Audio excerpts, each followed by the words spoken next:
Vice President Dr. Bharrat Jagdeo, representative from the Office of the Vice Chancellor at the University of Guyana, Head of Department of Economics at the University of Guyana, Dr. Sidney Armstrong, distinguished lecturers in the Economics Department, members of the University of Guyana Economics Society, UGES, and fellow students of the University of Guyana, schools who are here with us, other distinguished persons, good afternoon. Welcome to the first of many interactive forums that will be hosted by the University of Guyana Economic Society. These forums are designed to connect theory with practice, providing students a platform to engage with professionals shaping our economic future. Today's session is being held under the theme Building a Sustainable and Inclusive Economy, the Role of Youth and Innovation in Guyana's Future. This theme is timely and important as Guyana undergoes rapid transformation, making it critical for young people like us to understand how we can shape a more inclusive, forward-thinking looking economic future. To officially begin this afternoon's proceedings, we now invite President of the Economic Society, my dear friend and brother, Amal Kadir, to deliver remarks. Chairman of the event, our guest of honor and Vice President of the Cooperative Republic of Guyana, Dr. Bharrat Jagdeo, former Minister of Finance, Mr. Sesnarayan Kaulasar, Head of the Economics Department, Dr. Sidney Armstrong, special invitees, distinguished members of the Economic Society, and all our esteemed guests joining us. Good afternoon and a warm welcome to you all. The University of Guyana Economic Society is an academic and social organization dedicated to fostering academic excellence and leadership among economic students.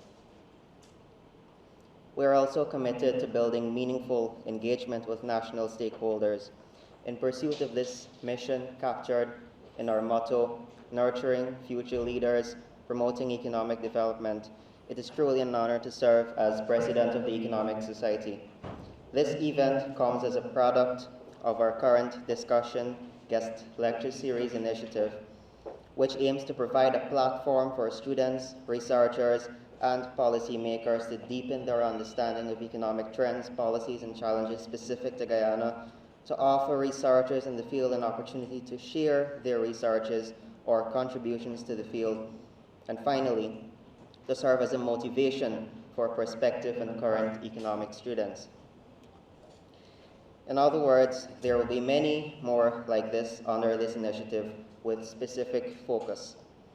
As of now, I'm able to confirm that the next one will be a guest lecture centered around trade, development, and policy.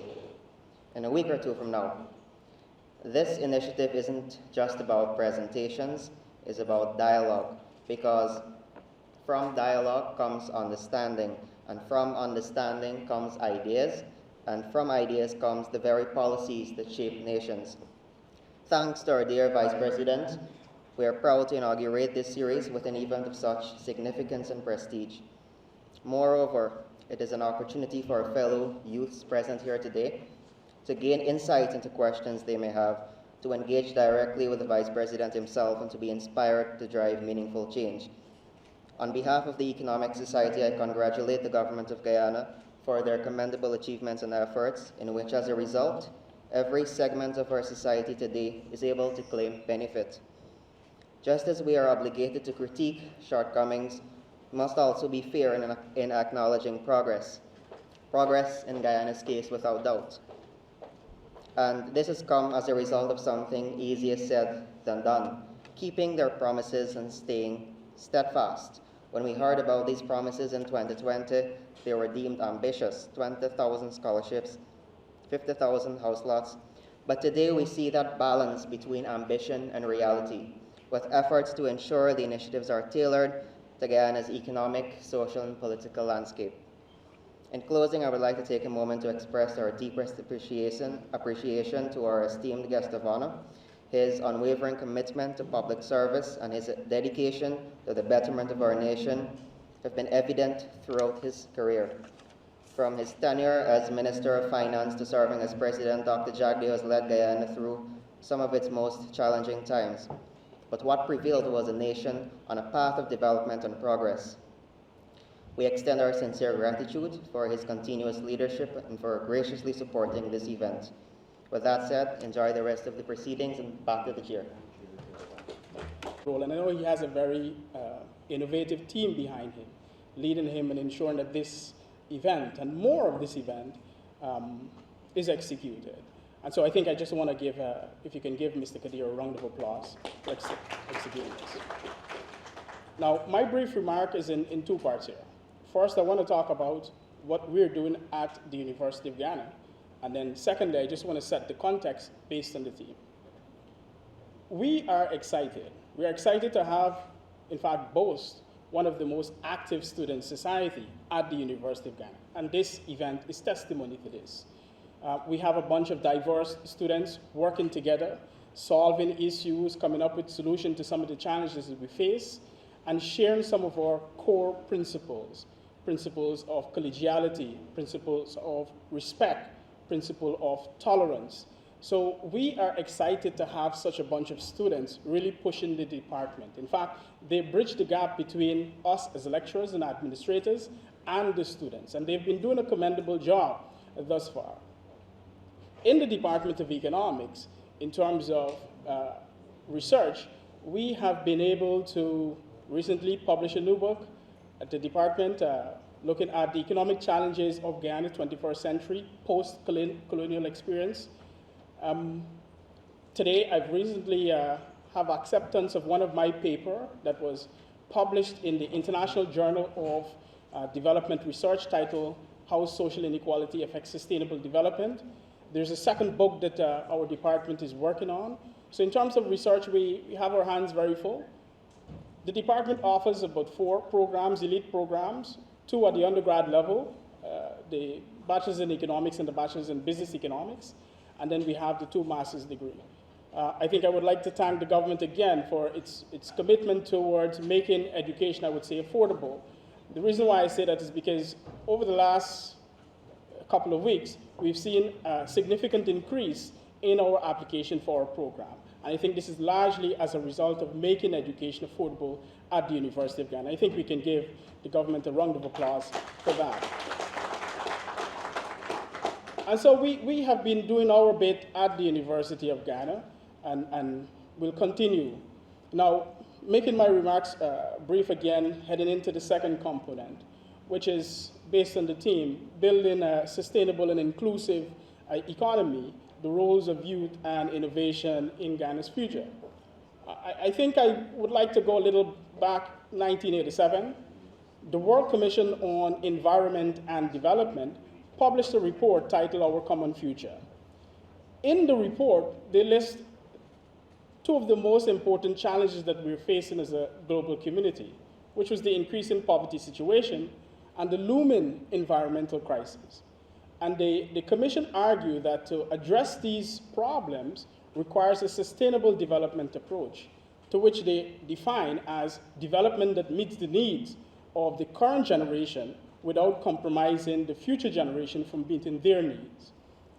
Again, our common economy. If you fast tracked a little to the year 2000, we had the Millennium Development Goals, the 8 Millennium Development Goals to which countries around the world agreed to. And I'm mentioning this because in the declaration, there's a part that states that, and this is from the United Nations leader, we have a responsibility to uphold the principles of human dignity, equity, and equality. It is our duty, therefore, as leaders, to ensure that the people of the world are protected. So, in essence, when they talk about the people, they include the vulnerable groups, and the vulnerable groups being our youth. And I say this based on our theme. Again, the role of youth within development. And then we had the Sustainable Development Goals in 2015. And one key goal happens to be goal number 10, which is reduced inequality within and across countries. And the reason why that becomes important, because it speaks to inequality both in opportunities as well as in outcomes. So again, the youth being the focus of said goal. And so it brings us, therefore, in terms of us, where we are as a nation.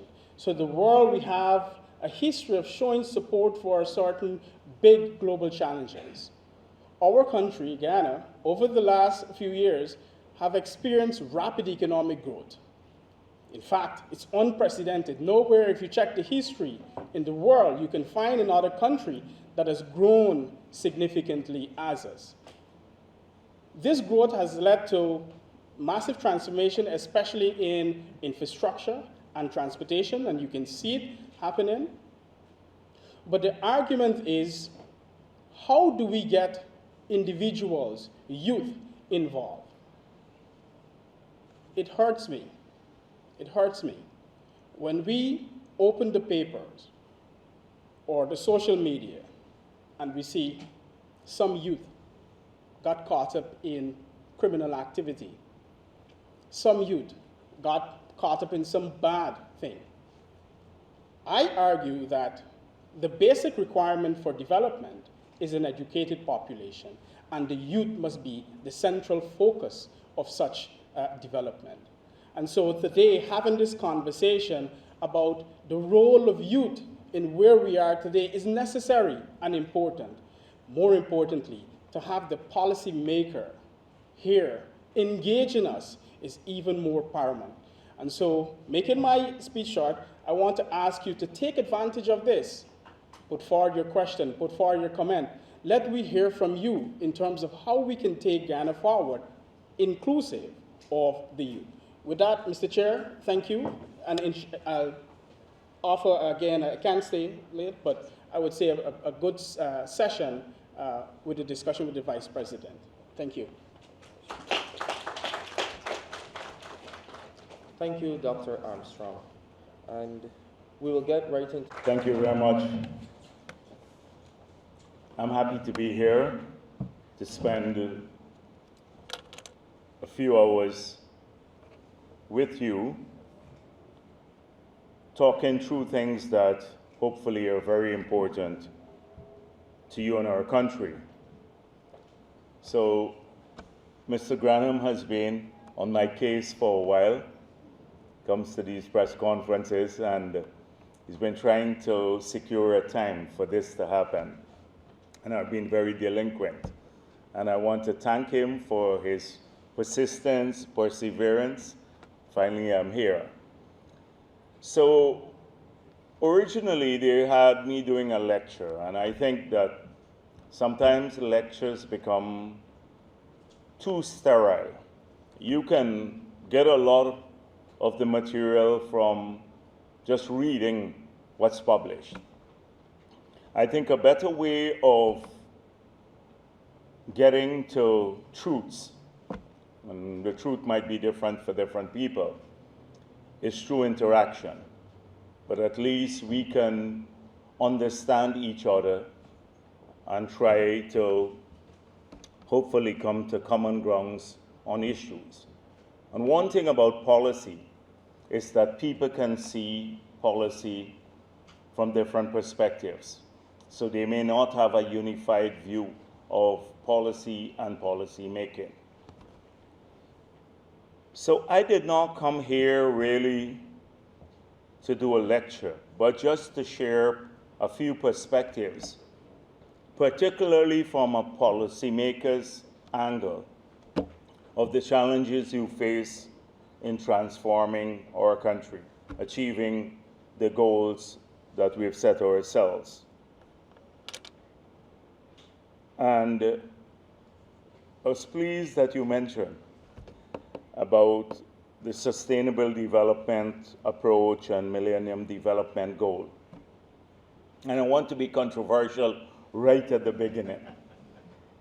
So we've seen a lot of these declarative statements from international fora.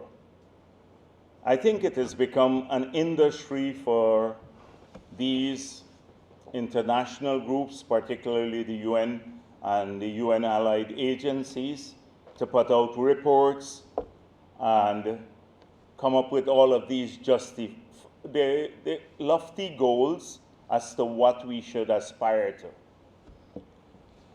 What they don't do is they don't give countries the resources to achieve those goals. And they do absolutely nothing for the international or to change the international policies to achieve those goals. So for you to achieve all the Sustainable Development Goals, the Millennium Development Goals, you have to have an enabling environment.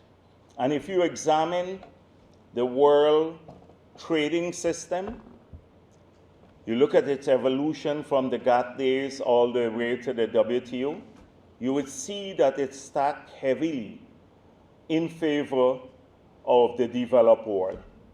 It has evolved even from the early days when they had special and differential treatment for small countries based on size, to now almost full reciprocity in international trade.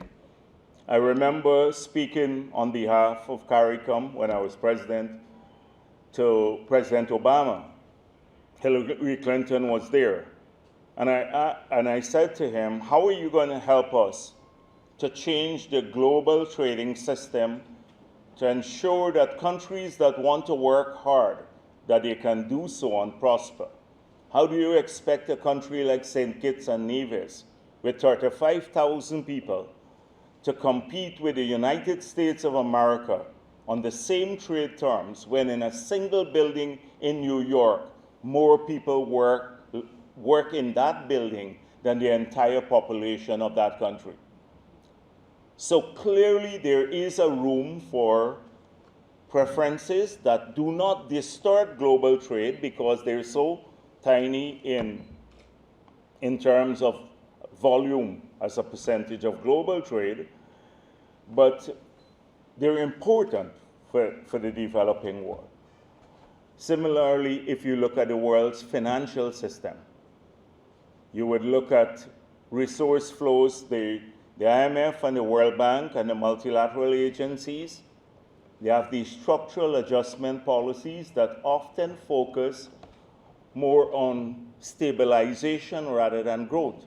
And if you look at the record of their involvement across the world, you would see it's a mixed record, but they're more associated with imposing hardships on countries rather than focusing on development, because their policy prescriptions are designed mainly to achieve balances, either on the trade side or on the fiscal side.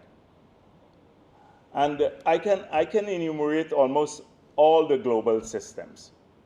So it's one thing to say developing world must do this. They must achieve this high level of education, but then they're losing, they can't get markets for their exports. So they're not earning to invest the money there. And then when they try to get development financing, they have to jump through hoops to get the financing.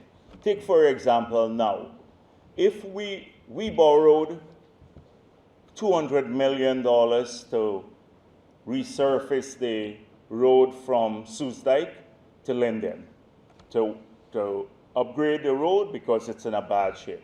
The contract is ongoing. We borrowed from the Islamic Development Bank. No, the African Development Bank.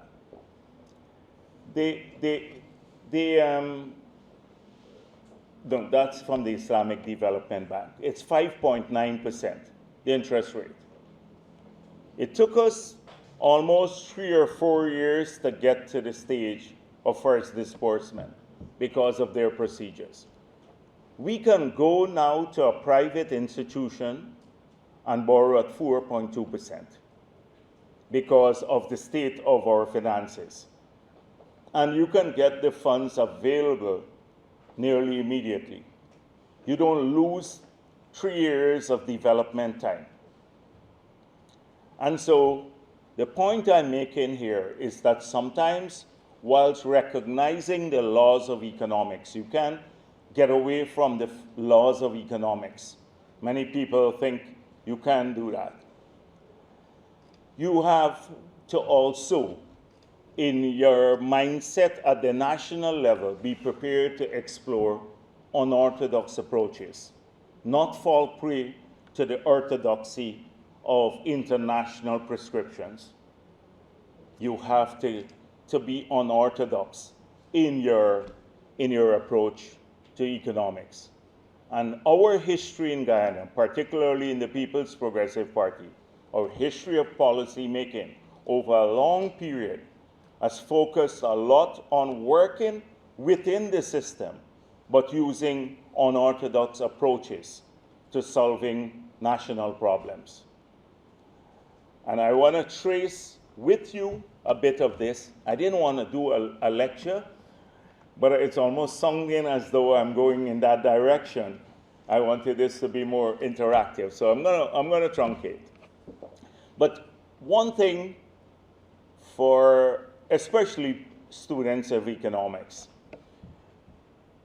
no matter how you try to get away from consequences of bad policies, you have to confront them.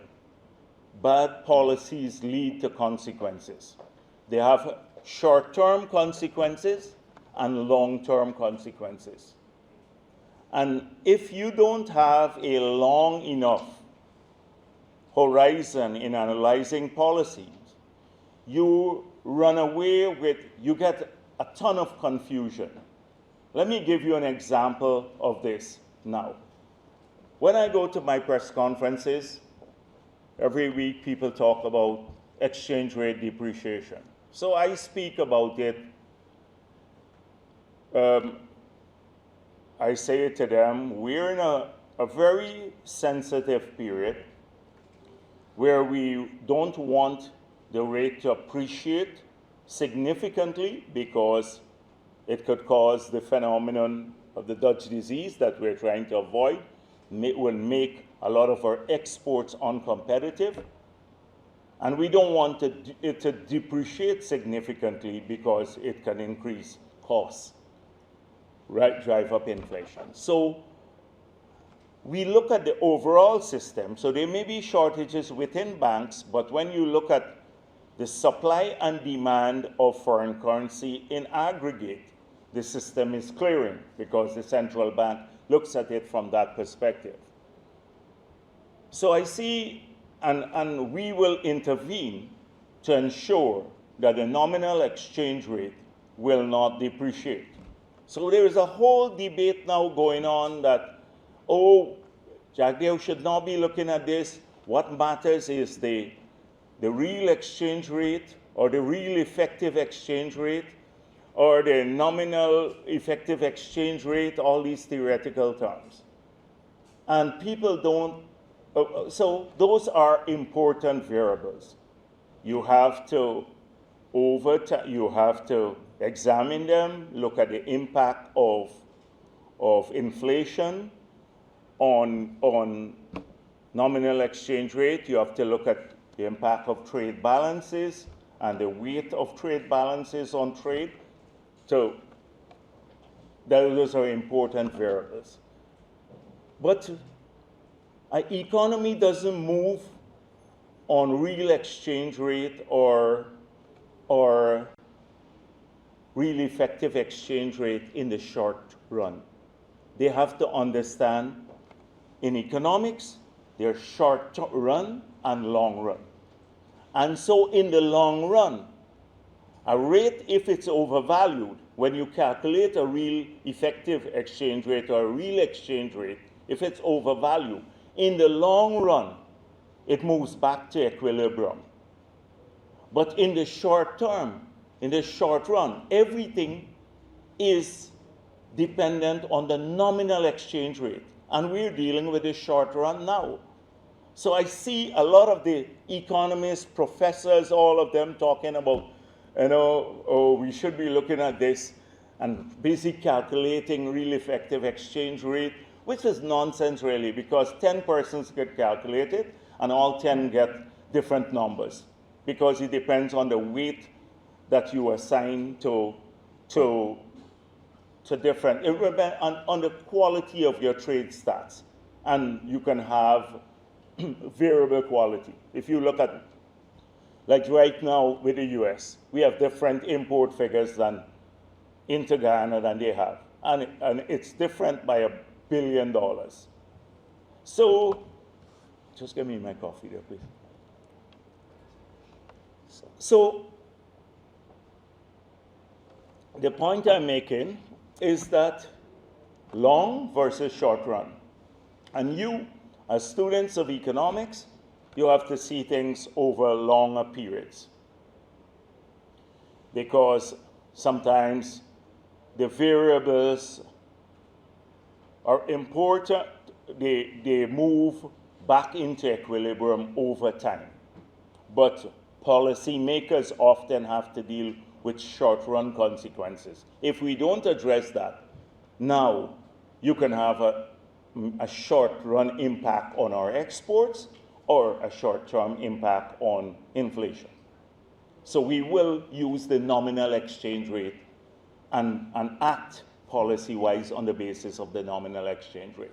So that's just an example to show longer periods. And now let me go back to ask you to read two documents. I have one downstairs. It's a document that was written in 1990 by a very distinguished Caribbean economist and leader, Alistair McIntyre. He came as part of a Commonwealth team when the country was practically bankrupt. Nobody was lending us any money. The report pointed out about the shrinkage of economic output. In 1990, we were producing, our gross domestic product was 20% less than mid-70s. So we decumulated wealth as a nation for that period. The poverty levels, if you look at the Ramprakash study, was 86%. If you look at it from a nutritional adequacy requirement, it was 86% of our population was below the poverty line as defined in that period. Yeah, get some more coffee from me. And so if you look at it, the report, it said that our debt, stock of outstanding debt was 7 times the value of our exports. And if you look at the arrears on the debt, it was another 4 times the size of our exports. So with the stock of debt and the arrears, that's 11 times the value of our exports. The fiscal deficit had gone over 50%. So every couple of years, if you're borrowing, you're doubling your debt to finance the fiscal deficit, but the government at that time financed it by printing money, so monetary expansion, which again led to high rates of inflation, over 50 to 100% inflation. So that was the starting point. His starting point, bankruptcy. Economic bankruptcy, a country that was insolvent. I'm not going to go through all the details of it. And the starting point in Guyana was also so bad macroeconomic environment, no entrepreneurial class, because for decades the state controlled, dominated economic activities. 80 to 90% of economic activities were done by state institutions, so no domestic entrepreneurial class. In most countries, it's a domestic entrepreneurial class that drives development. We had none. We had to incubate one. That's a starting point. The third area, disrepair. If you read the report, it's interesting reading.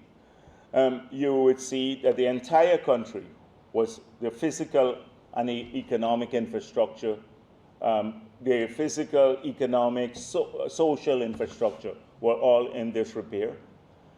So that was the starting point. Without us solving the problem of the debt overhang, which was 9 times the size of GDP, and us having to use over 100% of revenue to service that debt. There was no viable economic policy, medium term or long term. You couldn't achieve any goal, millennium goal or whatever goal, no goal you couldn't achieve, because you were paying more in debt servicing than you were collecting in revenue for the country. We were bankrupt. When you added public sector wages to the debt servicing, it was the actual debt servicing, it was 114% of revenue. Because 94%, we had scheduled debt servicing was 153% of revenue.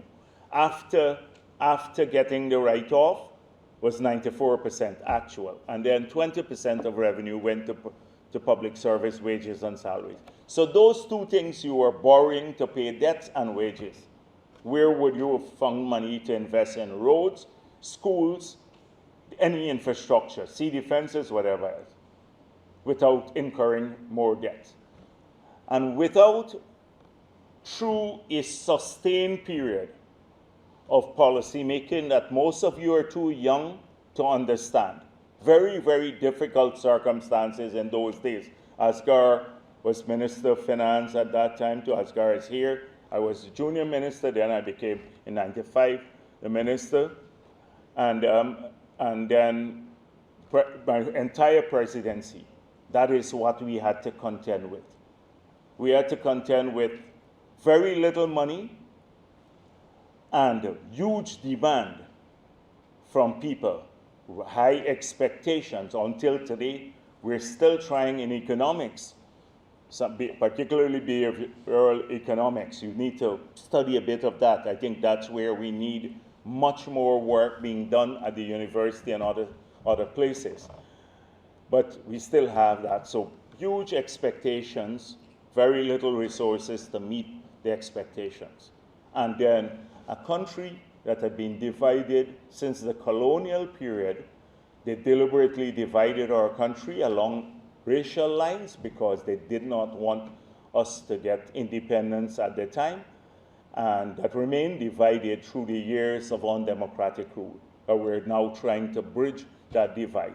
So that had other consequences of street protests, etc. So country in turmoil, very little resources, and high expectation.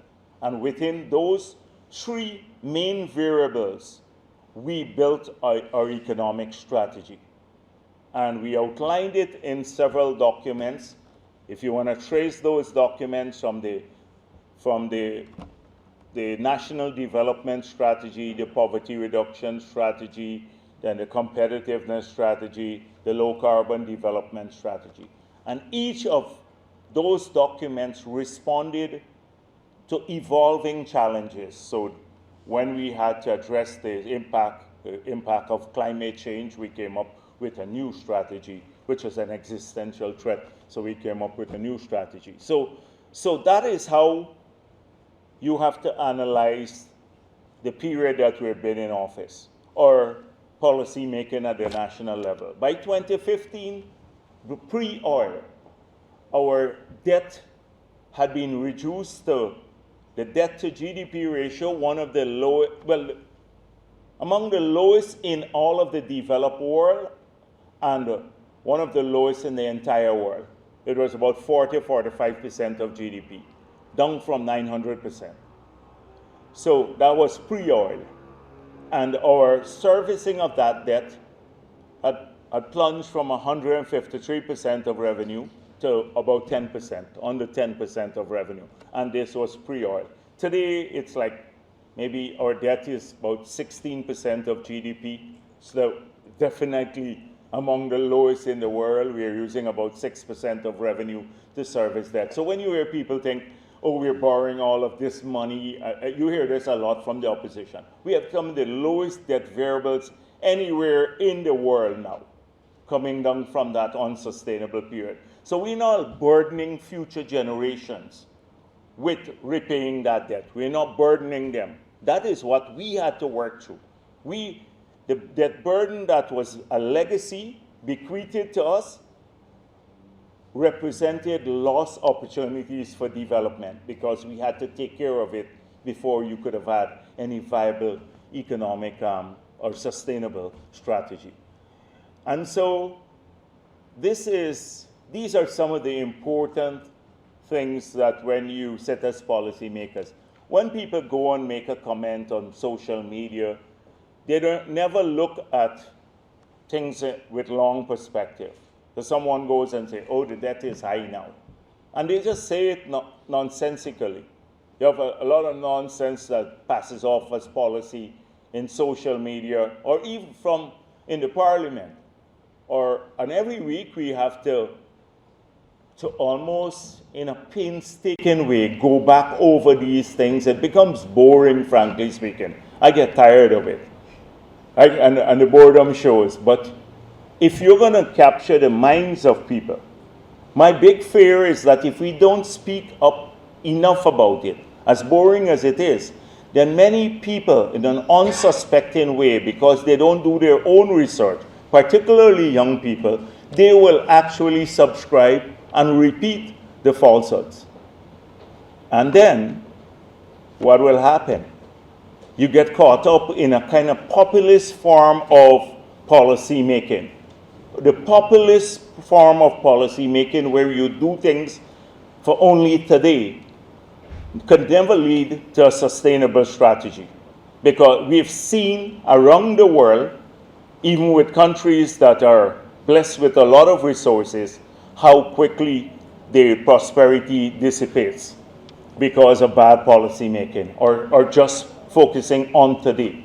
And that's why if you listen to my press conferences on Thursday, every week I go there, Thursday at 2 o'clock, I focus a lot on that. So if you look at everything, often I respond to the criticism of the PPP. I do that as General Secretary of the People's Progressive Party, not as necessarily as Vice President. I respond to what the opposition says. So I always say, look at any comment from the opposition. Have you seen a single policy-making idea about wealth creation? It's all about distribution. So if we say we're giving the children $50,000 per year, which we've done, we've restored that grant, they will say $100,000. If we say we have double old age pension, they will triple it. If we're building something, etc., it's all about spending money. If you calculate all that they have to spend, it's more than all the oil money we have. Because in this year's budget, all the oil money can only fund 37% of the budget. The rest has to come from other sources. And so they focus a lot on distribution of wealth, but to distribute wealth, you have to create it. You have to come up with policies that are enabling growth and development and the expansion of output. And the track record has been abysmal in that regard because in the entire period they've been in office, in the period, McIntyre report shows that after 28 years in office, we are poorer than Haiti. You should read that report. Poorer than Haiti, the poorest country in the hemisphere, from McIntyre, who was a Secretary General of CARICOM, one of the most prominent figures in the world. He was the good officer between Guyana and Venezuela for a long period. And he said we were poorer than Haiti. Now, from being poorer than Haiti, we're probably in a per capita GDP sense, because that's how it's measured. We're probably just under, we're number 2 in the region now. And in a year's time, we will become number 1 in terms of a per capita. But long haul, it doesn't happen overnight. You were fortunate, this generation, that you didn't have to go through the painful period that we've had to remain balanced on. But it means and why did we get there? Because we were living above our means. When you accumulate debt, you're living above your means. That's a simple answer. So, and how do you ensure that you narrow the gap? It's by focusing on output creation. But if all the industries are failing and you still want to spend, then you would have either print money, which creates inflation, or alternatively, you borrow to finance it. And that's what happened by 90, 28 years in government, the PNC was there, and we were poorer than Haiti after 28 years. And then we saw the same thing in the 5 years. So let me give you an example. For example, miners. The miners had high expectations in 2015. They were promised a lot of stuff by APNU. They voted overwhelmingly. Then the miners got an increase in the tributous tax, an increase in the royalty rate, and then they put the VAT on machinery and equipment. So if you buy an excavator, you had to pay $5 million more in taxes. Then if they had to move 2 gallons of gasoline, they had to get a permit for it. Now, mining, you got to move gas into the interior all the time. Then they had to bring these heavy-duty equipment out to get them fitness or something like that. How could you move an excavator out of the interior, bring them out to get fitness?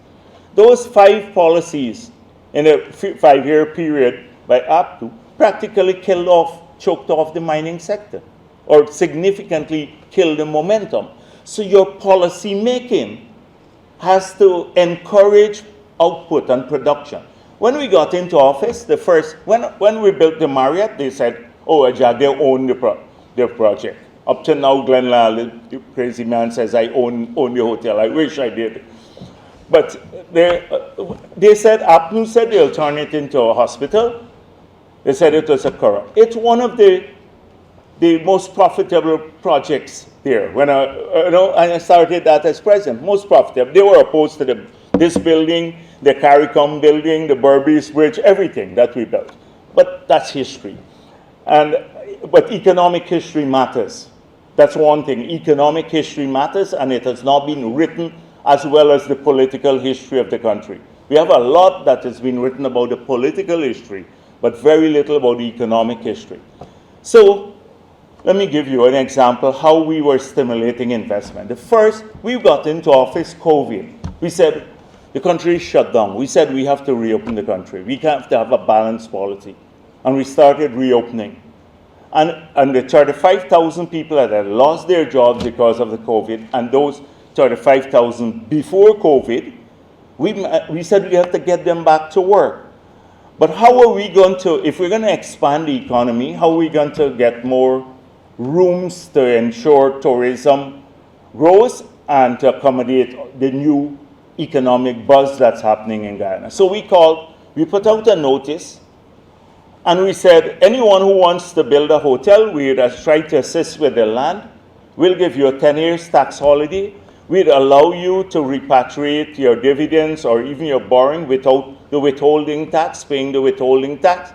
We had a number of interests. As a result of that, we have 12 new hotels being built now that will employ international hotels that would employ 6,000 people and transform this country. 12 international hotels, from struggling to get one when we had to build it ourselves, the Marriott Hotel, in the bad years when we did not have much money.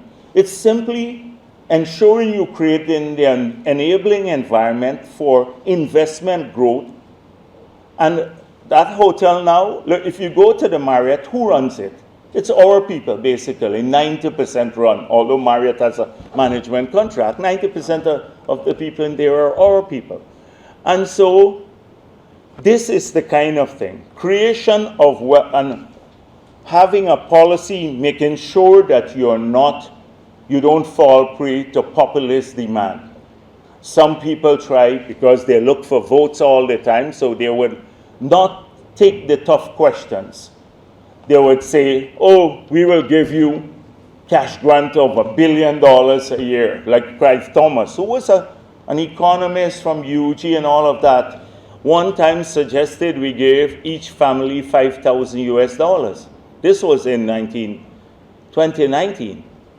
We're not collecting $5,000 US per family from the oil and gas revenue, but we need to distribute it. But when I go around the country, people say, that's a good idea. Why don't you give us the money? They already believe it, that you can do it. But if you do it, you bankrupt the country again. So populism and sustainability don't work. They don't go hand in hand.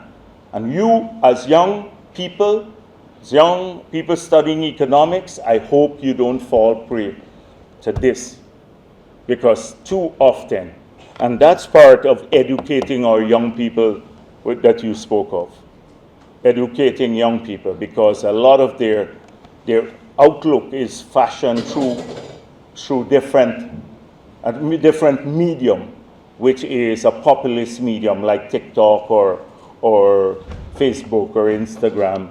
They're there, and the populism all year long, it is king there. So these are just some of the thoughts. I end up speaking for quite a while, right? I planned to just speak for 3 minutes and then get into the interaction, but I just wanted to share a few of these broad thoughts with you. Maybe at some other time we can do a proper lecture and I can address these things in greater detail, because I would like to do that as part of our economic history. I would like to tell the story about how we managed to change the global environment for debt relief. I don't know if you recall, Asghar, I think you had left when we were fighting for multilateral debt relief, and for a long period, and they said there could be no multilateral debt relief because it will create a moral hazard, multilateral debt relief. And then we had the Jubilee 2000 protests in London. I was minister at that time. I think it was 1999 or 2000. Yeah, and they had a G7 meeting there. And the protest was so big, I spoke at a church in Birmingham, and then Tony Blair sent to meet with us. And then at the G7, that's how multilateral debt relief got on the agenda, through the Jubilee 2000 protests that we were a central part of, working with like Ann Pettifor and the others. I don't know if you recall that name. And then when it got to the multilateral level, at the World IMF, they came up with a formula that would have excluded Guyana from debt relief, because they focus on the burden of the debt on exports and the balance of payment, and not on the fiscal. So there are many countries in Africa and around the world that were also excluded, like Cote d'Ivoire was excluded because they had a heavier burden on the fiscal, but not so heavy a burden on the balance of trade. And we then worked with Paul Martin, who became Prime Minister in Canada. He was Minister of Finance from Canada. And George, I think he was the Chancellor of the UK at the Commonwealth Finance Ministers meeting. And we managed to get it there, and we got the French involved because they were interested in Cote d'Ivoire. And we got it changed.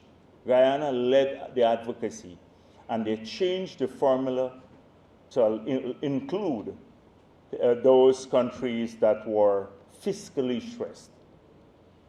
But we need to tell the story how we've got this done and how much debt relief we got too as a result of our negotiations and stuff. And there are many, many such stories over that period. It was a tough period for us as a country. And that's why I'm saying the economic history of the country matters.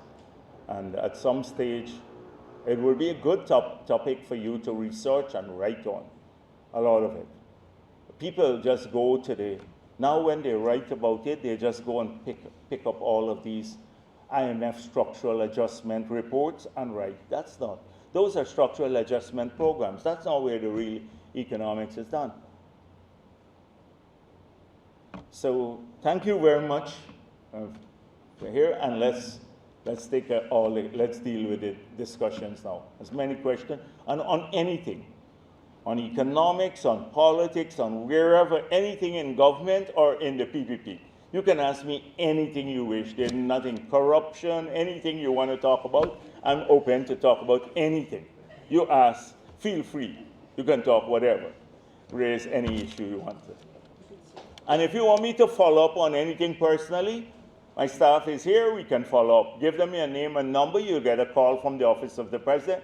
They would follow up on your issue. Some of you may have still their drain didn't clean and stuff, and you want me to focus on it. I can call Edghill and tell him to go and look at your drain and all of that. The last time I met with the students, they were telling me a bit about a couple of roads, but now most of the roads are being done, so you don't have to worry about that. Thank you very much.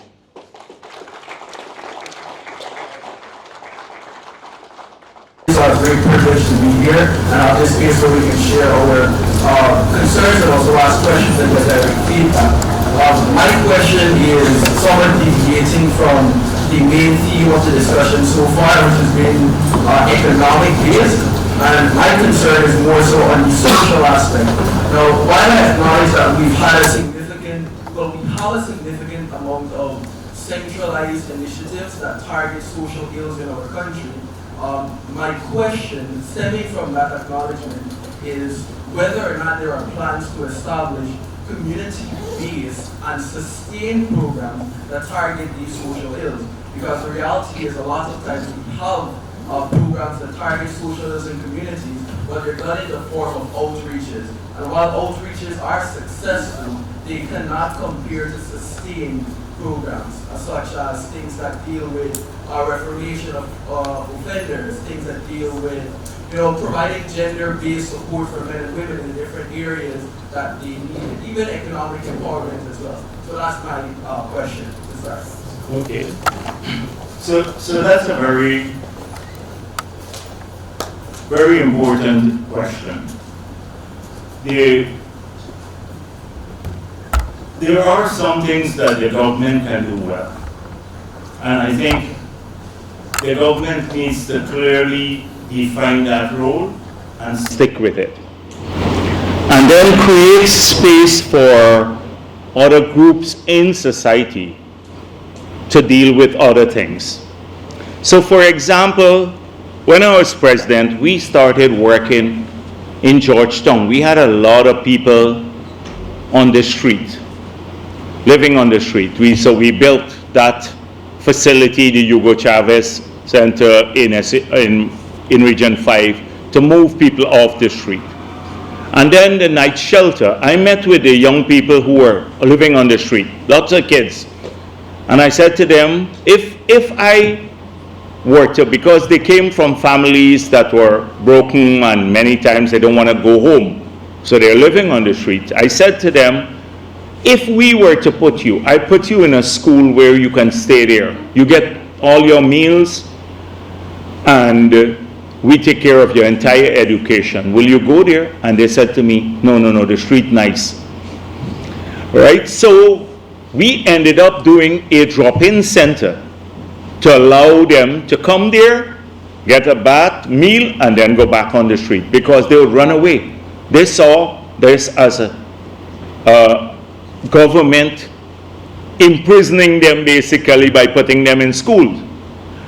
The same thing will happen with the night shelter for homeless people. When we built it out and we allowed the ministry to run it, the ministry staff was going home at 4:30 and the people have to come in at night.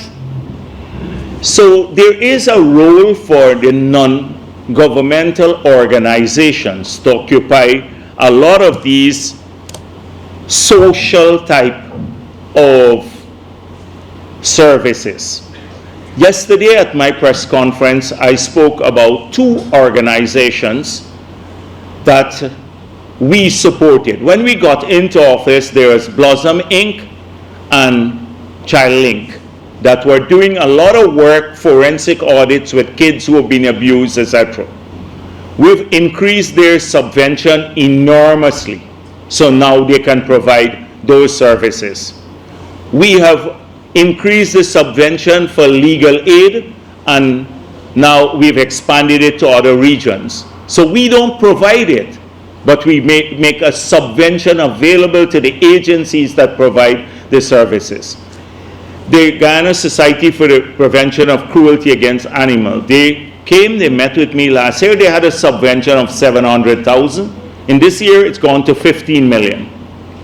So there is room for that to happen. I keep saying to the faith-based organizations, the churches, the temples, the mosques, your job is to work. We will support you to do work in the community. So when the young man in a village faces a crossroad, or a young woman too, and they have to make a crucial decision in life, they're confronted with some criminal temptation because the guy on the street trying to get them to sell drug for him.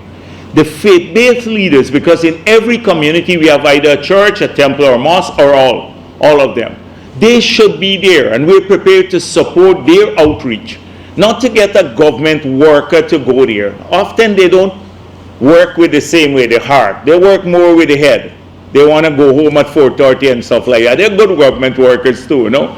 But this is where those types of services and the outreaches that we do is because the PPP remains connected to the ground. We do it as a matter of principle. It allows, the APNU never did any of this. That's why people thought they were aloof. You have to take one time a picture with a cardboard cutout of the president. You don't need that. It is a feedback from us. When I go on an outreach, I understand what level of services. If I depend on the NDC or the RDC to send me a report on what's happening in a backlist or in Enmore or somewhere else, they will sterilize the report to make themselves look good. When I go on the ground and I hear directly from people and they sit there, then there's no filter. There's no filter. And then I can address the question. So it's a feedback mechanism for policymakers. It allows you to keep your ear on the ground. Why do you think in our manifesto for the next 5 years, we already can talk a bit about it, openly about the ideas? Because we know, we've been on the ground, we know what concerns people the most. It's their drainage, it's the garbage collection, it's those kinds of things. It's street lights in the community, etc. So I don't see it as a failure of the system. I see it as a check and balance on the local government bodies so that they are more accountable when they have to go in front of the crowd. You ask them to do outreaches, they'll never do it. They're afraid of going to the people. But when you go there and they sit there, people would say, this man he was shouting at me when I went to get this service there. That is how we are approaching services. So definitely more support. Like we want to work more with people living with disability. But they will get subventions and create NGOs. They don't have to necessarily be government, and we'll get the support of the government to ensure that a lot of the services we have can be spread right across our country. That's the approach we want to take. And we've been taking, but sometimes with limited success, but this is the approach we've been utilizing. Good afternoon. Good afternoon.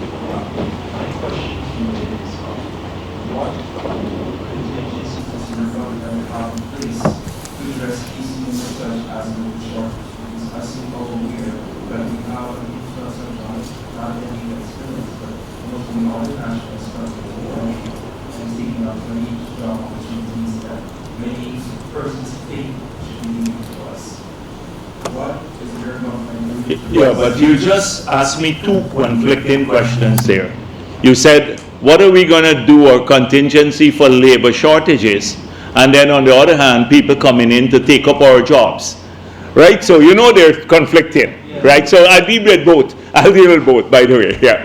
Because that's the concern. Yes, yeah, no, I understand. Because notably there are a lot of young people who are Yes. again, and they have raised concerns. Some friends of mine know raised concerns that they're not getting jobs in the country. So I just wanted to know what is the government doing to address that? Because I know that the government is doing a lot in terms of young empowerment. Yes. Okay. So I just wanted to find out what is that? What are you doing to improve it? So first of all, I was on the Essequibo Coast last week. You know, we're building out the youth arm of the party, so we have about 15,000 persons, young people who join the PYO, people of kids of every race, every religion. That's how we started in the PPP, through the youth arm. And I was on the Essequibo Coast campaigning pre-2020. So when I go to community meetings, I ask, what about the jobs? And almost every second person wanted a job. So I asked how many persons here are looking for a job. That's over 1,000 persons from the coast. There are a couple from the Amerindian areas, but not from the Amerindian communities because they're more along the rivers. How many of you are looking for a job now and haven't found a job? 2 persons. It was revealing to me. So I went to another meeting at Aurora, and the same thing happened. And then in the evening I met with the Chamber of Commerce in Essequibo.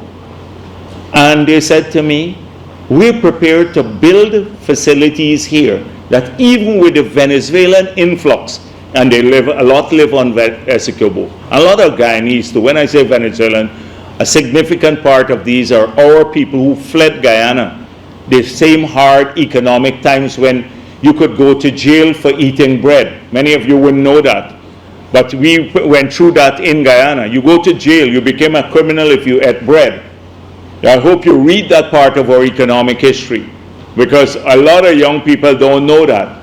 Or a can of sardine, if they found you with a can of sardine, you're in big trouble. Or even the tin, not even with the content. If you eat it out, you have to bury the can at night. And if they find you with a pot like you're cooking split peas dal, they would fetch it to the police station with your pot as evidence. It was a different era. The people don't believe. So a lot of our people fled to Venezuela, they fled to North America, they fled to Suriname. Other of them are coming back home because of the hardships there now. So we mustn't treat everybody who comes home here as alien.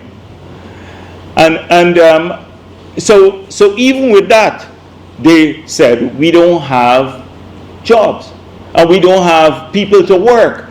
In Region 4, if you have, all the construction sites are complaining now. They're saying people are showing up on Tuesday, they don't want to work, we're looking for labor, etc. So it depends on what category you're talking about. We have a shortage of plumbers, masons, electricians, all of these. And you've seen it reflected. If you're talking economics, in the higher price you have to pay for a plumber now or an electrician if you call them home, because there are shortages in these areas.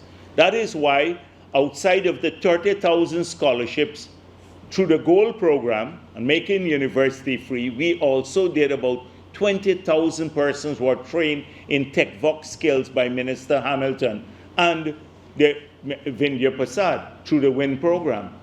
So to fill that gap, in other regions, it's turning out to be the same. We haven't been able in all the regions to get as many or as much employment as we have in 3 and 4 now.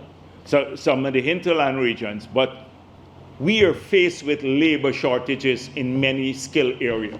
Now, some people may not. So if you're in construction or you're a blue-collar job, let's say blue-collar, for want of a better word, you don't have a shortage of opportunities now. You can walk off one construction site and go to another and get a job immediately, and the salary has gone up.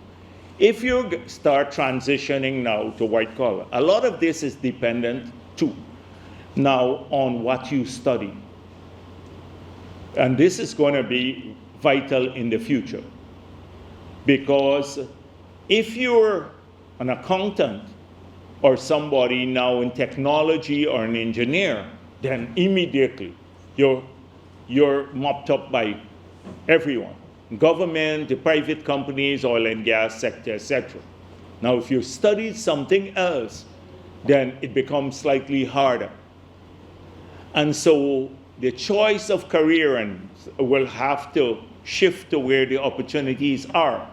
In agriculture now, that is why we have laid out our diversification plan for agriculture, but smart agriculture using more technology. Next term, a lot on AI, the digital society, bringing all government services. So opportunities will grow in those areas because we'll need people to service them. The 12 hospitals we are building, we need 6,000 people to work there. We need maybe another 6,000 to work in the 12 the hotels that are constructed. So we have a hospitality school that Minister Waldron is running now to get people trained for that. So the opportunities are going to abound. At some stage, we'd have to have a formal immigration policy. Right now, so as not to overload the labor market. Like the bridge where the Chinese are building, we allow them to bring in their laborers. Because if they had to wait on our people, you know that big bridge there would take about maybe a long period into the future because they have a deadline to finish it before the end of the year. The same way, like some of these roads and stuff, if they have a big project, but they supplement the labor market. In the future, we'd have to have an migration policy. We haven't gotten there as yet. We allow it on an ad hoc basis, but we're going to be full employment, our people. And that is why we are evolving now to, before the mid next year, each Guyanese will get, every Guyanese citizen will get an ID card with biometrics on it that would allow them some preferences, and every foreigner who lives here would have to have another card, but a different color. So they would have, our people will get some additional benefits. So when you come in at the airport, for example, you're swiping in using your card, you don't have to clear immigration once you have the citizen card. And we're going to start having to differentiate and track who's in our country through this card. So this card would be crucial for you to open a bank account. You can't open a bank account without it. You can't get a work permit without it. So if you're in our country, you have to get one of those cards if you're not a citizen. So we can track who is here, and then we can assess how many people we have to allow in more to work on our sites, etc. But never forget that we look for better economic opportunities in other countries when times were hard here. Sometimes our people become so xenophobic. Anytime they see a foreigner here, they're criticizing them. And forget that we fled to Trinidad, Antigua, Barbados, Suriname, US, and we expect, I used to fight with the CARICOM leaders about how they treated our people over there. We can't now treat people badly when they come here because we are more prosperous now. Sometimes our people have short memories and they want to make it political, you know, look at these Chinese or somebody else coming here. Then when you look at the percentage of them here, tiny, but they make it as a xenophobic kind of approach there. So that's how I'll deal with that. Yes, let's go on. Good afternoon. Good afternoon.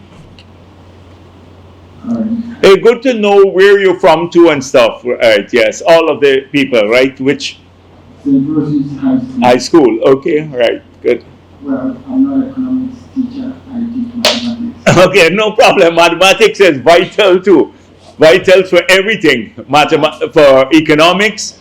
I have two questions. As a layman in terms of economics, at least from math point of view, I know that 0 is higher than negative. Now, looking at the economic policies that have worked on foreign debt as low as where we are now, is there any objective intention to bring it to 0?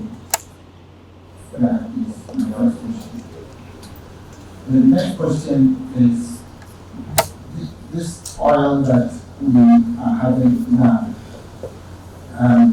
I know our electricity is being made with oil from somewhere else, not here, and is there any possibility of having our own refinery now or somewhere later? Thank you.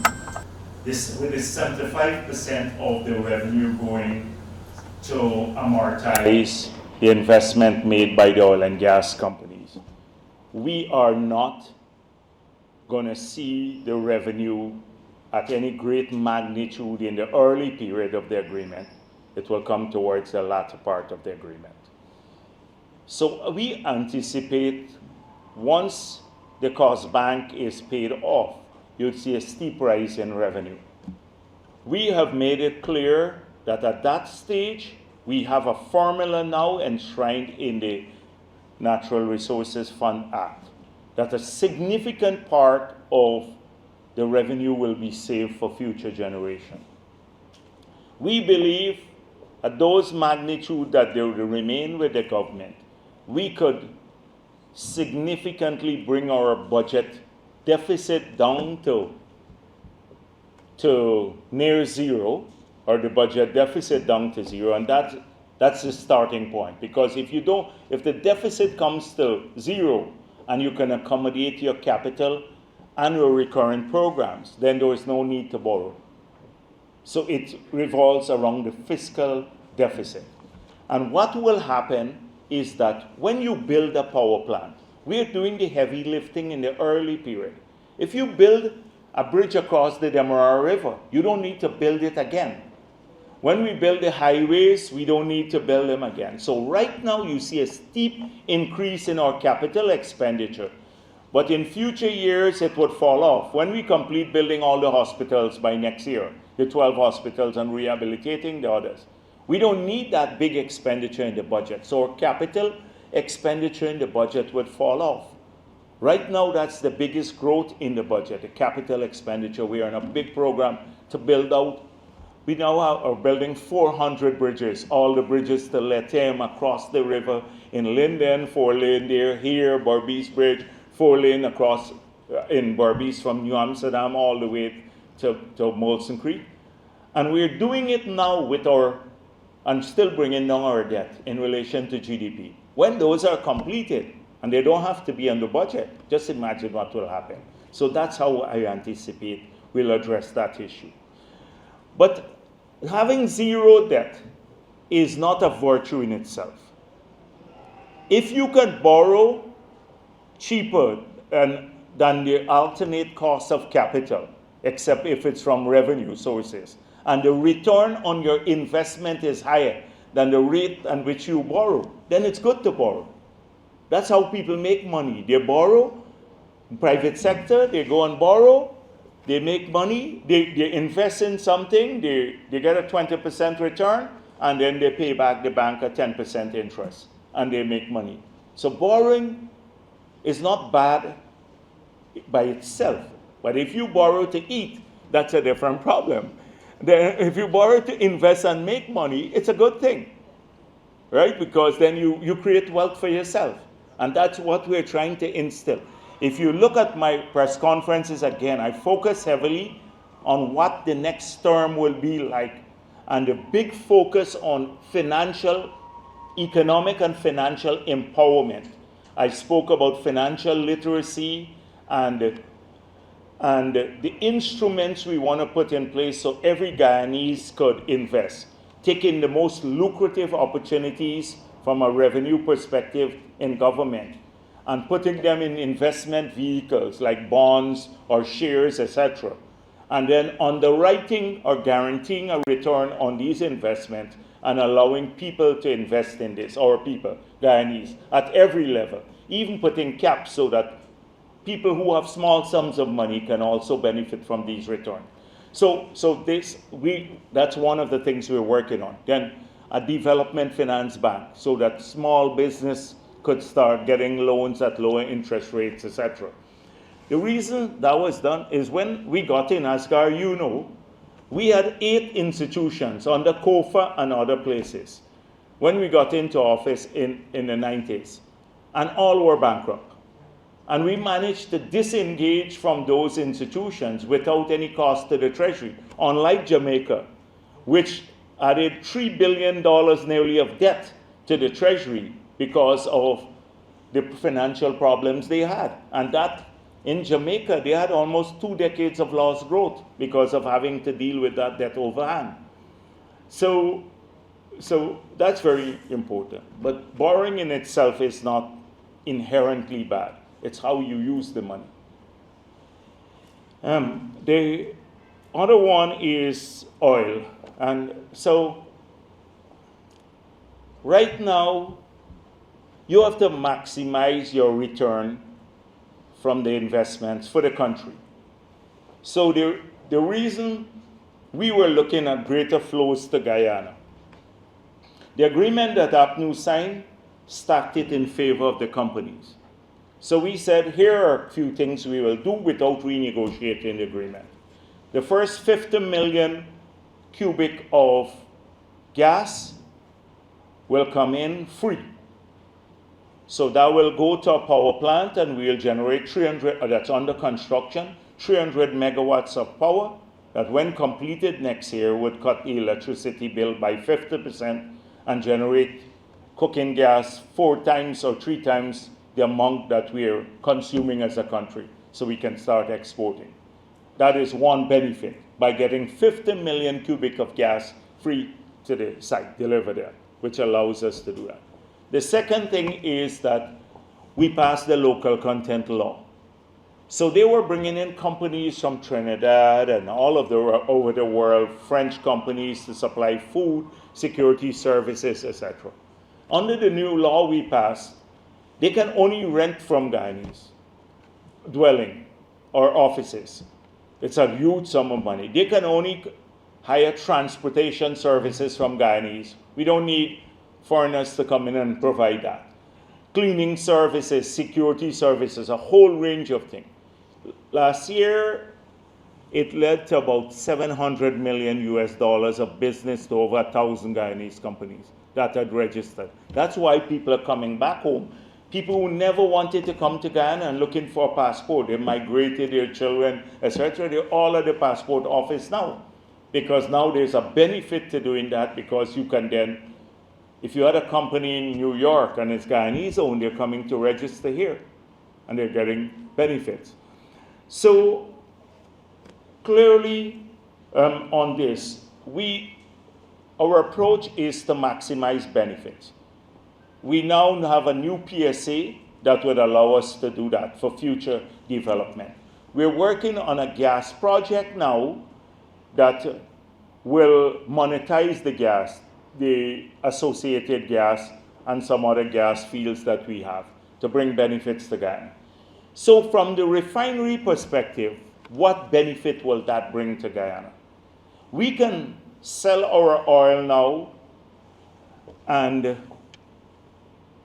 we can do pretty well in the global markets. If we had to build a refinery, we went out to tender, a number of people want to build a refinery. There are some challenges. We wanted to do it from a perspective of energy security for Guyana, that we have our refined products here that should you have any problem around the world, we can supply our domestic market. But against that, there are some other trade-offs. Number one is a refinery brings increased emissions. So it changes our emission profile as a country. In the future, when people are paid, like we are paid already for the forest carbon, but when you have to start netting off, it would cost you money. Secondly, we'd have to give all the tax concessions, tax holidays, so there's no revenue to us. Then we'd have to sell our crude to them at probably the same price, Brent, or we're getting a premium on Brent. So those are the negatives. We have to bring more emission, we have to give all the tax benefits, and then it's privately owned. So we don't get any revenue too. So and it's not privately owned by Guyanese, because you need maybe $700 million to $1 billion to build a viable refinery. So we had to examine the pros and cons. This is one thing we do every time we make a policy. That's why we will never implement a policy if we can't defend it. That's how we approach it in the PPP. And so we went through that. Although it sounds popular, why not build your own refinery? When you look at the numbers and the entire situation. So how can we satisfy now our need for energy security without doing that? And that is why we're exploring now the building of these huge storage terminals in Guyana. So you can bring large volumes of refined products and store them here. Because nationally we have maybe a month of storage. So after a month, if you don't get products in, you start running out. So two things that will happen. If we can bring the bigger vessels by dredging and building these big storage facilities, we can cut the purchasing price of our refined products between 20 to 37%. And because the reason why it is higher here, that's the purchasing price, is because they have to bring the fuel in small quantities. There's no economy of scale. And so that is what we're exploring now as an alternative to ensure that, to the refinery, to ensure we have energy security, which would also bring prices down here and a significant benefit to the country. So you would have seen that in the public domain. Sometimes we don't get to explain these things too much at the press conferences because Kaichor will come and ask a stupid question, and then I got to, it pisses me off, and I got to deal with that, and you know. So really, I'm glad that you raised those issues. Thank you. Yes. Yeah, go on. Honorable Vice President, good afternoon. Honorable members of the discussion, good afternoon. Yes. I saw in TVET, along with my colleagues here. Tibet? My name is Mark Eichel. Yeah. I'm part of GCI. Okay. Yeah, yes. As someone in TVET, along with my colleagues here, my question to you is, what skills do you believe are most important for us in technical fields to meet the demands of the current job market?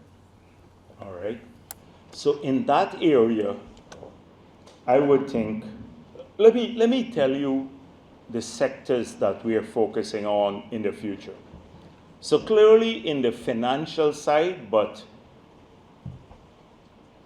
so a lot of, when I talk about the growth in financial opportunities, so we are looking to deepen, broaden our financial sector, including the banking system.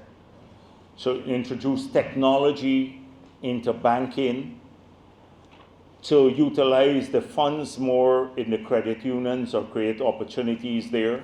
Then the bonds, the bond market growing, the stock exchange growing, people being able to invest directly into instruments, etc. So around financial services, skills around financial services. We're looking to see if the power plants we're building can't work on data processing centers to power AI. We want to use artificial intelligence as a major tool throughout our system. In the education system, we're thinking about its evolution to even create individual tutors for every student in the country. So you do a standardized or series of standardized tests and you feed it, and then what's your name? Malachi. They would say, oh, Malachi is strong in mathematics, but just from the test, but weaker here. I'm going to create a program of studies dedicated only to you, uniquely to you. And that's where education is going. Because right now we do have the teacher to the student ratio is about 12 to 1. One of the lowest in the world. We have about 170-something thousand students in public schools and 15,000 teachers. You wouldn't believe it if you go to the classrooms, but that's the fact. But still, we need a lot of people fall in the crack, or fall between the crack in the school system. So AI, technology, it would be a digital society. So in areas of cybersecurity and providing services to the banks or to the ministry or to the home affairs, where we're digitizing all the functions of home affairs, from prison records to criminal records, the mounting of these cameras across the country. There'd be thousands of them with the software, to do facial recognition software. You see the lie that they told yesterday at the incident, the unfortunate incident with the young lady. But that's, anyhow, let me don't trigger me here. So that is with the death of the young girl. They are just like the camera where they said they had footage, and they were lying. They had no footage of the incident, the police, and I had to call them out on it. They were lying. But that sort of thing where you can, so security services too. So AI would be, or digitization of the society will create a whole range of opportunities in that area. Agriculture and smart agriculture. So it is tissue culture labs, it is the new application of fertilizer, new varieties of crop, weather resistant crops, whole range of services. So I can give you the broad areas where there are going to be massive changes in the country as we seek to diversify. And within those areas, you can find a lot of opportunities. A lot of opportunities. I'm not going to go with the mature ones like oil and gas and all of that. You know those. But those are the new areas I would say focus your attention on. And then entrepreneurship too. You have to think differently. We want our people to own things, own their own companies and all of that. So that's it. Even as a group, you can get together. I've seen people do this as a group, and then they branch off on their own. So those are the areas I would say focus your studies within those broad areas. Yes, please. Yeah. Good afternoon. Good afternoon. Honorable Vice President. I am Gabrielle Burgess, a final year economics student at the university. Okay. Drawing on the explanation we were giving with the country moving in the direction of technology, does the government have any plans to encourage the emergence of like more public limited companies so that investing may be more seamless and the same companies that we spend our money that we will have like active returns? Currently, the Security Council is monitoring the companies that have market share, and currently there are a lot of red tape that would discourage young persons from creating these types of companies. As we develop the country, technology is like an important instrument, as you said before, and it's important that we use it to drive this initiative. So, for instance, like the structure of the NASDAQ or the LCS makes it easy for young persons to learn the system and create wealth for themselves and their families. Does the government have any plans to move in this direction or anything similar? Yeah. Well, that's what I've been talking about for several months now, about how the first term we came out of COVID, like these 5 years, the 4.5 years we've been in office, we had to address the decline and change the trajectory.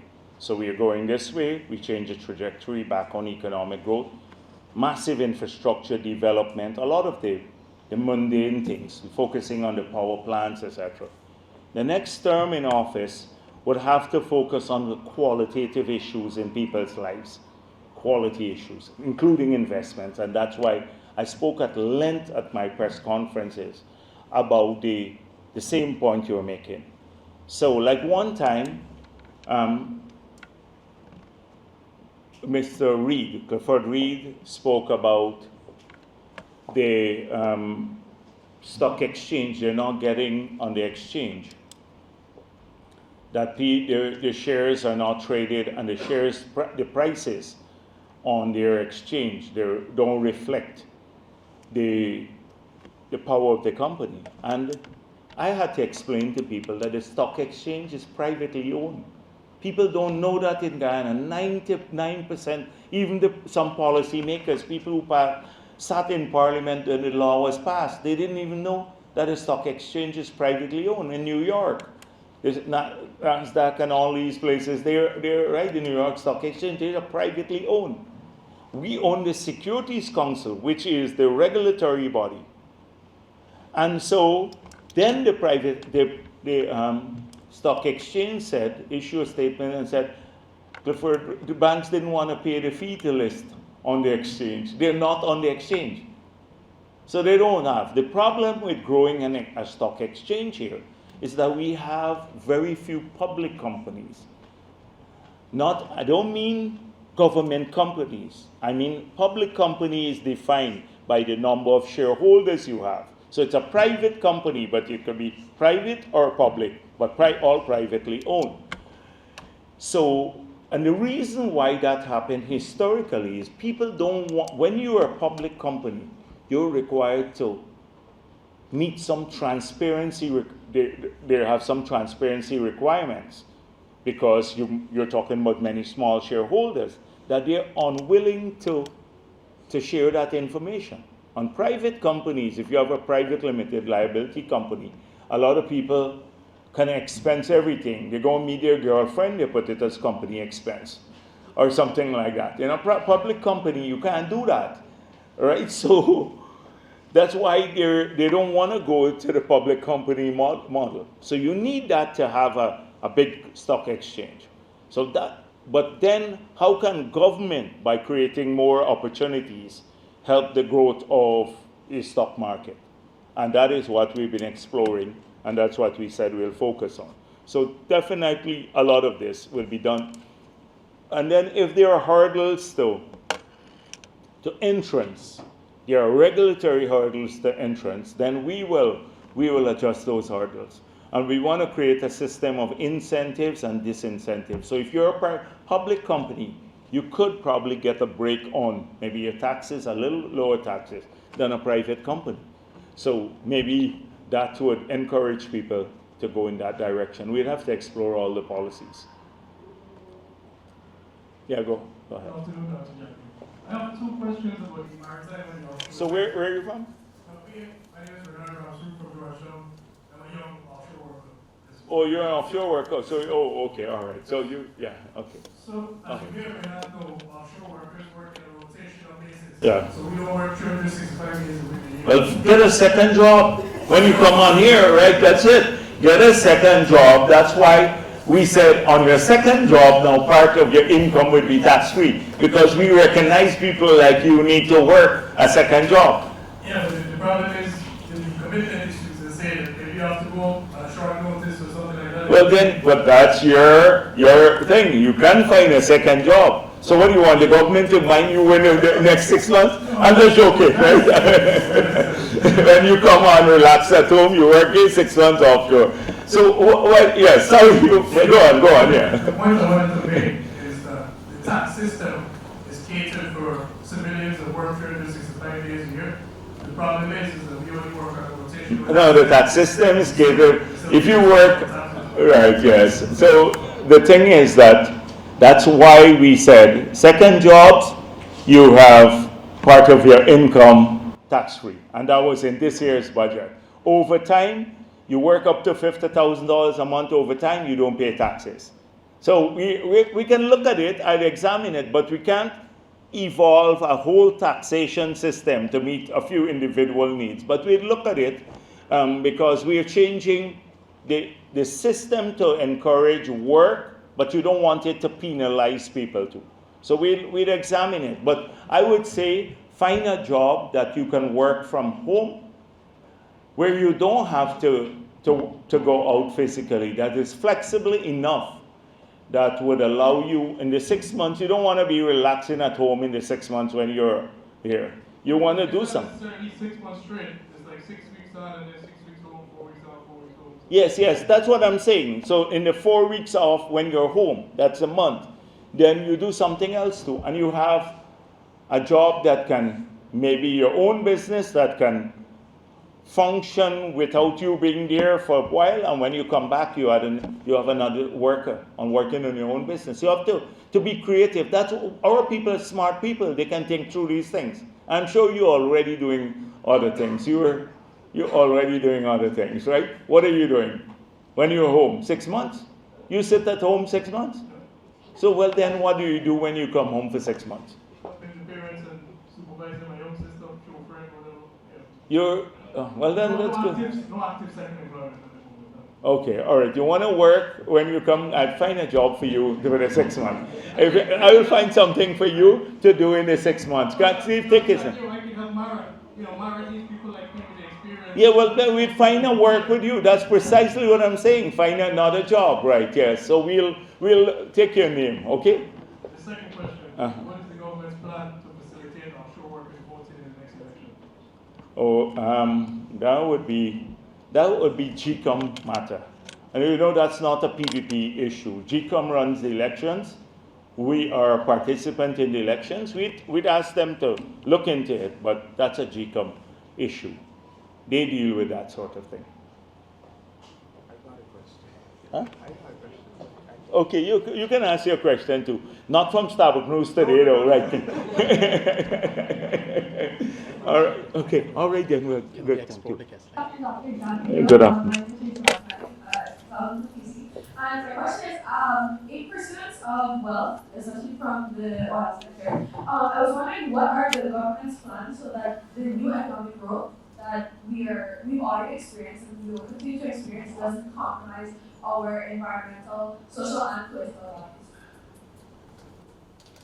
values. Okay. All right, let me take the next one. Economic growth doesn't compromise environmental, social, and political. Okay? Yeah, go ahead. The next person, and then I'll take about 3, and then I'll answer them. Yeah, go on. My name is Raymond Harwell.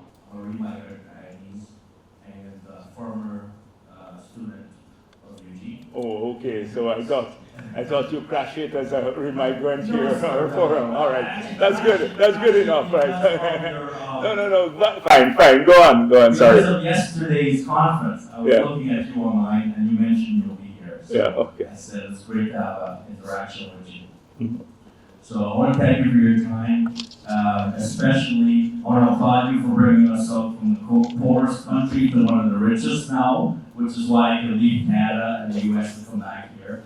I invested in real estate in Guyana. I'd like to know I must applaud the development housing drive.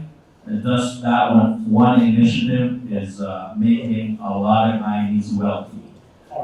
What's your future outlook on real estate in Guyana as it pertains to gated communities? Okay, all right. Yeah. My name is Aisha Sarasuma. I'm a grade 10 student at Queen's College. And my question to you, due to the previous incident a few days ago, the unfortunate incident whereby the Guyana police force have basically released false information, it's a very sensitive question. Okay, well, it's something personal? No, it's not. Oh, okay, well then you can go ahead. What info they released?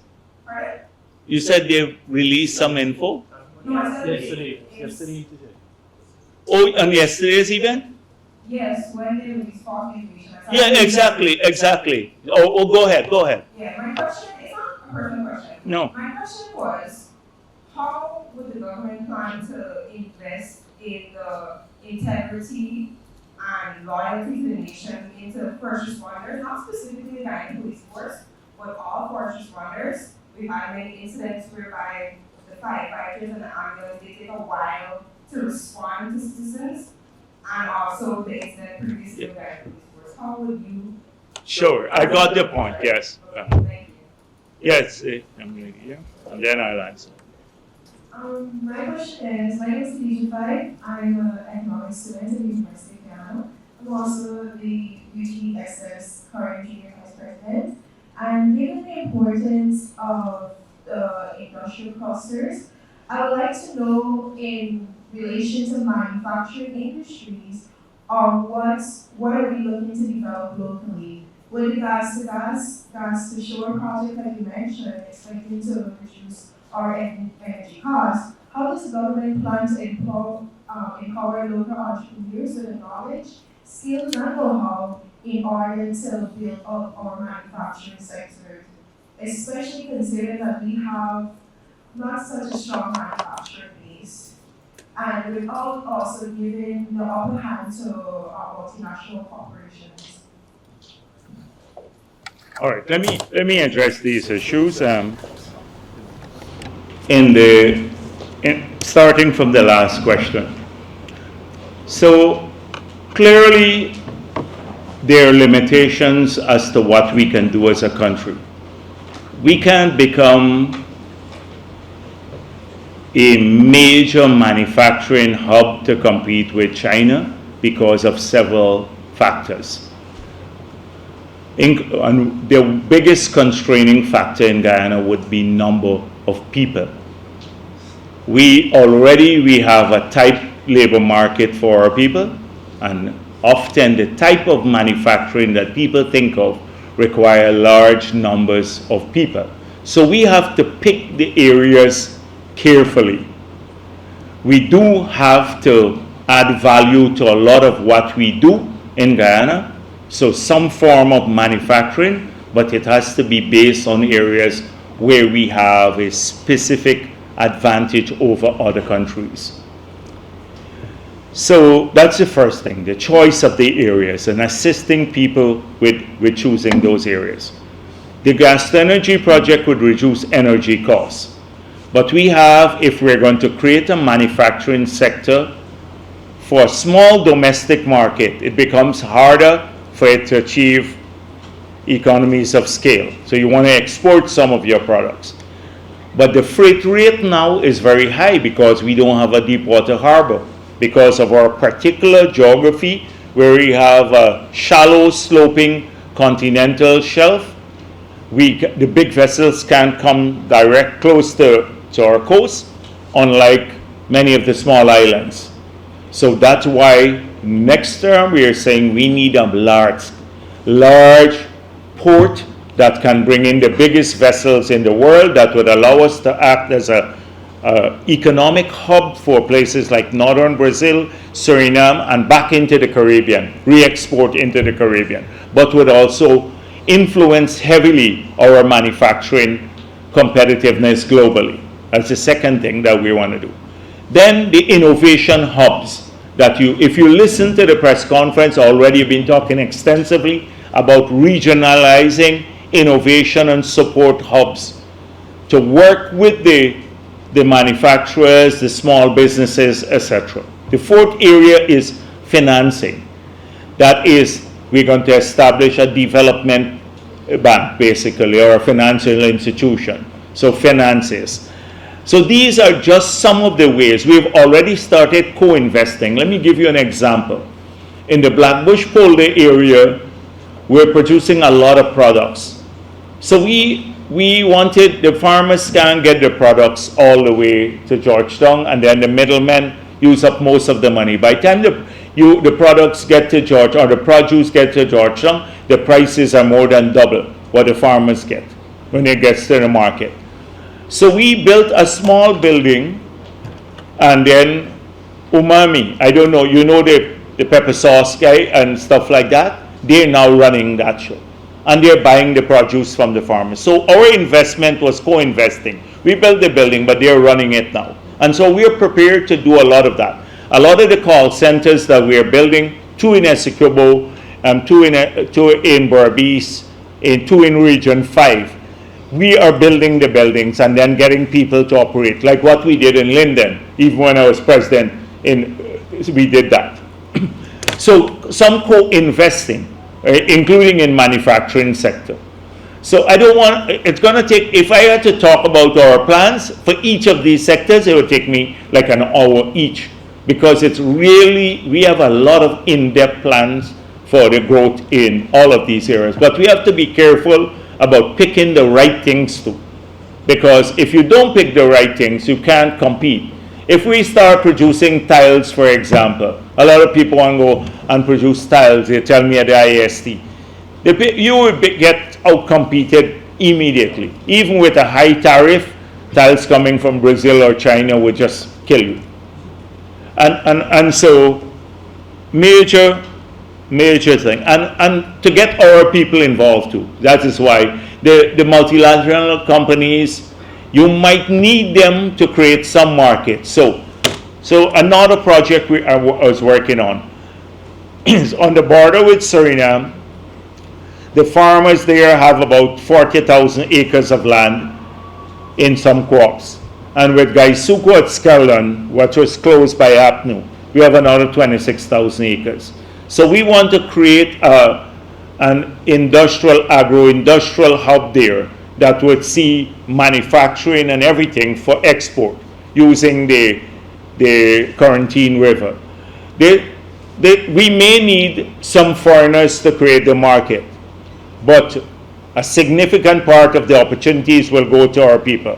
Like right now, we are willing to move to growing hemp, but we need somebody to process the hemp. We need a company, and we will now find a local company. So sometimes you have to operate in synergy with the foreign companies, but don't let them take advantage of the locals to grow opportunities. The question about integrity and loyalty, it's a point that came up yesterday again at my press conference. People question our commitment, and I said, the commitment, anytime you act unlawfully, we will ensure that you face penalties. So I use the example of Calvin Brutus. When Mr. Brutus was being investigated, Brutus was the second highest in the police force. The opposition said the PPP will never, because he's close to the PP, never have an impartial investigation, etc. We had an investigation done. He faces now over 235 charges. 235 charges. If we could do it at the deputy commissioner level, at the lower end, we will do so too. When the policeman shot the young guy in Golden Grove, and it was like a personal dispute between the police and because over the girlfriend. You had a big protest. The opposition led the protest. We said, let's get the investigation done. It was investigated. The policeman is charged. He's in prison awaiting trial. And secondly, the family went to court. They won compensation of $24 million. The Attorney General was going to appeal it. We said no, give them the money. So you have people like Vulture. Look what happened yesterday. Already the politicians descended and are making it political. For me, I'm just as concerned about what happened here as any other citizen, because I saw a callous behavior on the part of the police. Callous behavior. And misleading the public too. And there will be consequences. So we are going to act. But as I said yesterday, we can do all the professional training, and we have to do that across all the agencies, first responders, policemen, public servants too, to treat people when they come into a government office or their work conscientiously. But a politician can't give a guarantee about any of these things, because as we're speaking here, any of us are speaking here now, a policeman could be on the road harassing somebody. How would I know about it? I don't condone it.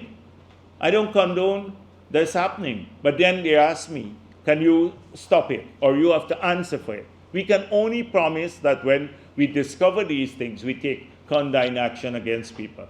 But definitely you need more integrity training and that sort of thing. I agree with that. We have to find ways of doing this. That economic growth doesn't compromise environmental concerns. That's why if you read the low carbon development strategy, you would see the balance that we struck between social development, economic growth, environmental integrity for the country. Please read it and you will see. Even with us producing 1.6 million barrels per day, we will still be a carbon negative country. And most of the world is trying to achieve carbon neutrality by 2050. We're already there and we're carbon negative. That means we are, if you look at it as a balance sheet, we absorb more or sequester more carbon than we emit into the world. And a ton of carbon in the atmosphere has, whether it's emitted in Australia or Guyana, has the same impact on climate change. So that's important. And if you look at the balance on social side, the economic growth, although we have not had all of the oil revenue is only 37% of the budget I told you earlier. We are now invested, we already made it clear, education would be free. We're expanding all of the access, the social sectors, new schools, smarter schools, a whole range of other support for education. Healthcare, 12 new hospitals costing nearly $700 million US, rehabilitation of all of the others. So that's the social sector balance that we're doing.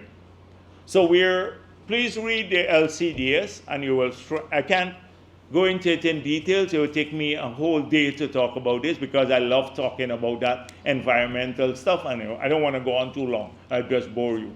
So please read here. And then on the real estate outlook, I see another 10 years more of growth and expansion on the real estate, rapid growth. And after 10 years, we'd start becoming more mature. So that's how I see it. 10 years more of that, because there's still heavy momentum in the economy and big demand now for all sorts of real estate services. But after that, when the economy starts becoming more mature, then that's why we have identified already the 5 new growth poles that would create wealth of the future outside of the oil and gas industry for Guyana, because we're thinking long term.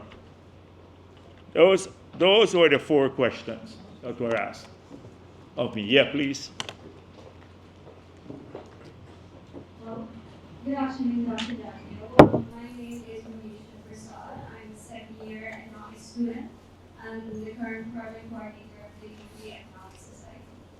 So, as university students, especially those studying economics, we often observe how in many countries abroad, students are actively involved in critiquing government policies, contributing to public discourse, and conducting research that informs national planning and economic decision-making. So, in this context, universities play a key role in fostering collaboration between academia and public sector.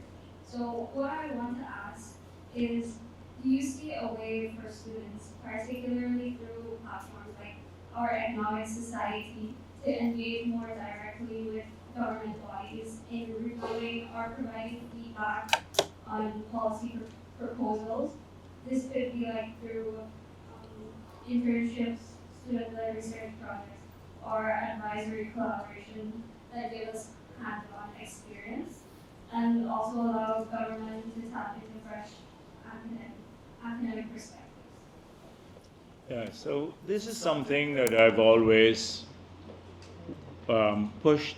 When I was Minister of Finance, I made an offer to UGE at that time. I said to them, why don't you allow students to come, particularly final year students, and be seconded to the Office of the Budget, Debt Management Unit, the Bank of Guyana, the Accountant General's Department, all of these places. So when they come out of UG, they come out with an idea what the practical world of work looks like. And sometimes it's not based on the theory that they get taught at university. You may go through your whole working life without having to apply any of those theories.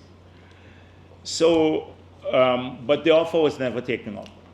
And so I don't see a problem with us trying to move back to something like that to get like people exposed. And it could become part of the curriculum. So they have to get a report and maybe part of the testing system in university. So we're all for collaboration and critiquing of government policies. We're very open to people sharing views, even contrary views. what irks me is when people say, I have a contrary view, but they don't have really can't say what it is really, or justify it. And I get a lot of that all the time, like from the opposition. Oh, we don't do that. Don't do that. We have a policy, but we can't put it out in the public domain because the PP will steal it, or somebody would steal. They have a policy, or they will do it when they come into government. It's really asinine. So we don't have a problem with critiquing, and that should be. Academia should hold governments around the world to their toes, and share reasoned critique of government policies so that the policies can be improved. I hope that will happen. I don't know about the environment at UGE. I have not been there in ages, whether it promotes that sort of learning and inquiry, or it's still based on, like I was once encountered with a long time and it turned me off, that it was based more on knowledge of material that were obsolete and will become obsolete shortly, but the exam system was based on the material rather than on more critical thinking sort of pathways. So this is something that I don't know what's happening there now, so I must not comment there too much about it. I've now gone there for a while. Maybe I'd pop in at the campus a bit and see what's going on there too. But this is what we want. Campus must be, I remember in university, like the coffee shop, it used to be robust debates about everything under the sun. Everything under the sun. It's like real, that's how campuses should be. It's a hotbed of ideas and contrary views and all of that. Not, you have to tiptoe around a certain lecturer, because if they see you too much around, you get a bad grade or something like that. You have to challenge people, including the lecturers themselves. We've done that, and it should happen again. This is the period in which, your ideas should blossom. And we want that at the national level. Young people to do that. So yes, definitely collaboration. We can work towards that with economic company. Yeah, please. Good afternoon, Honorable Vice President Sir Jagdeo. Good afternoon, everyone. So you would have mentioned earlier that we have plans on expanding the artificial intelligence industry, right? So do you believe that in any way would interfere with the government's plans of expanding employment opportunities for us citizens of Guyana? And if so, does the government have any plans in place to tackle that issue when it arises? Yeah, so this is a very important issue too. So will the never-ending debate about can AI replace people generally in thinking, and it's going to pose challenges to every sector, not just maybe the least affected would be the people who are constructing things, but in the white-collar workers. So think about a doctor, and just already they do have that. You swallow a small capsule. Now you have to do an endoscopy or a colonoscopy to see if there are cancerous growths in your body, and it's an invasive procedure. But in the future, you'd swallow a small, maybe camera, tiny, and it would be like in a form of a capsule, and it will map the entire system, digestive system, from top to bottom, and do a 3D model of it. So you see if there's polyps or any cancerous growth, etc. Now, that makes obsolete, or well, I don't want to say totally, but because you still need people to interpret results or so, all of those who've been trained in colonoscopy and endoscopy, etc. Internal medicine would change significantly. So it poses a challenge. What do you do with those people now? And how do you re-engage them? But clearly now, it would be easier and less costly for people to do that. It would cost you thousands of US dollars if you do this abroad to do a colonoscopy and endoscopy. You have to go under sedation, all of that sort of thing, and it's dangerous too, because once you go on the sedatives. And so great opportunities, but big challenges. And we have to think about those constantly to see how we retool people. So AI wouldn't be able to do everything under the sun, maybe at some point in the future. And then we could relax at home and just put AI to work for us and robots and everything. And we take, like this man, 6 months vacation at a time, right? So back at home. And so that would be ideal for us to do. If we only have to work 3 hours a month, and then everything else is leisure time for us, and we could deploy technology to work for us and create value and take care of all our health needs and education needs and stuff. Thinking already, AI is thinking for many of us. Everybody now go to ChatGPT and all the articles being written and newspaper and editorials and everything, and it looks very smart and erudite.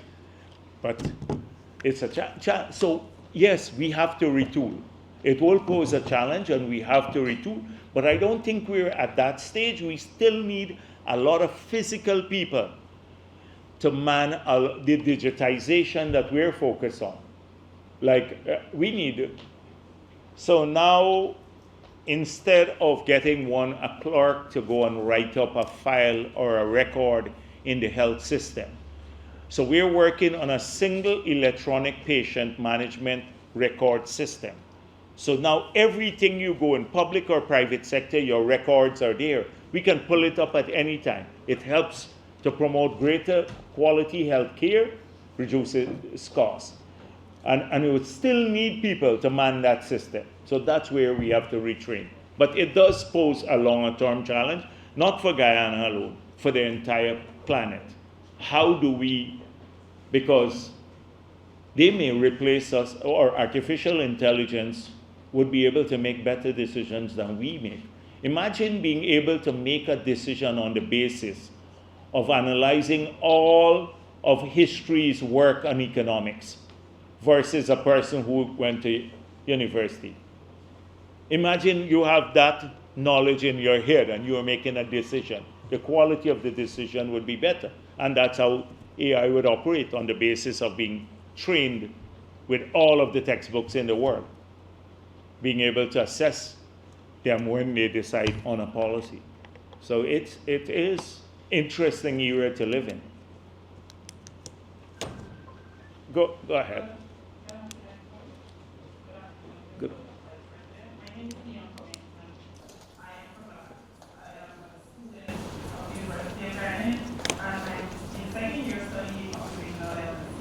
Occupational health and safety.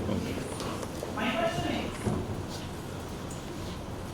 we are expected to have our qualifications and then come out experienced, because a lot of workplaces will ask for 5 years of experience. Yes.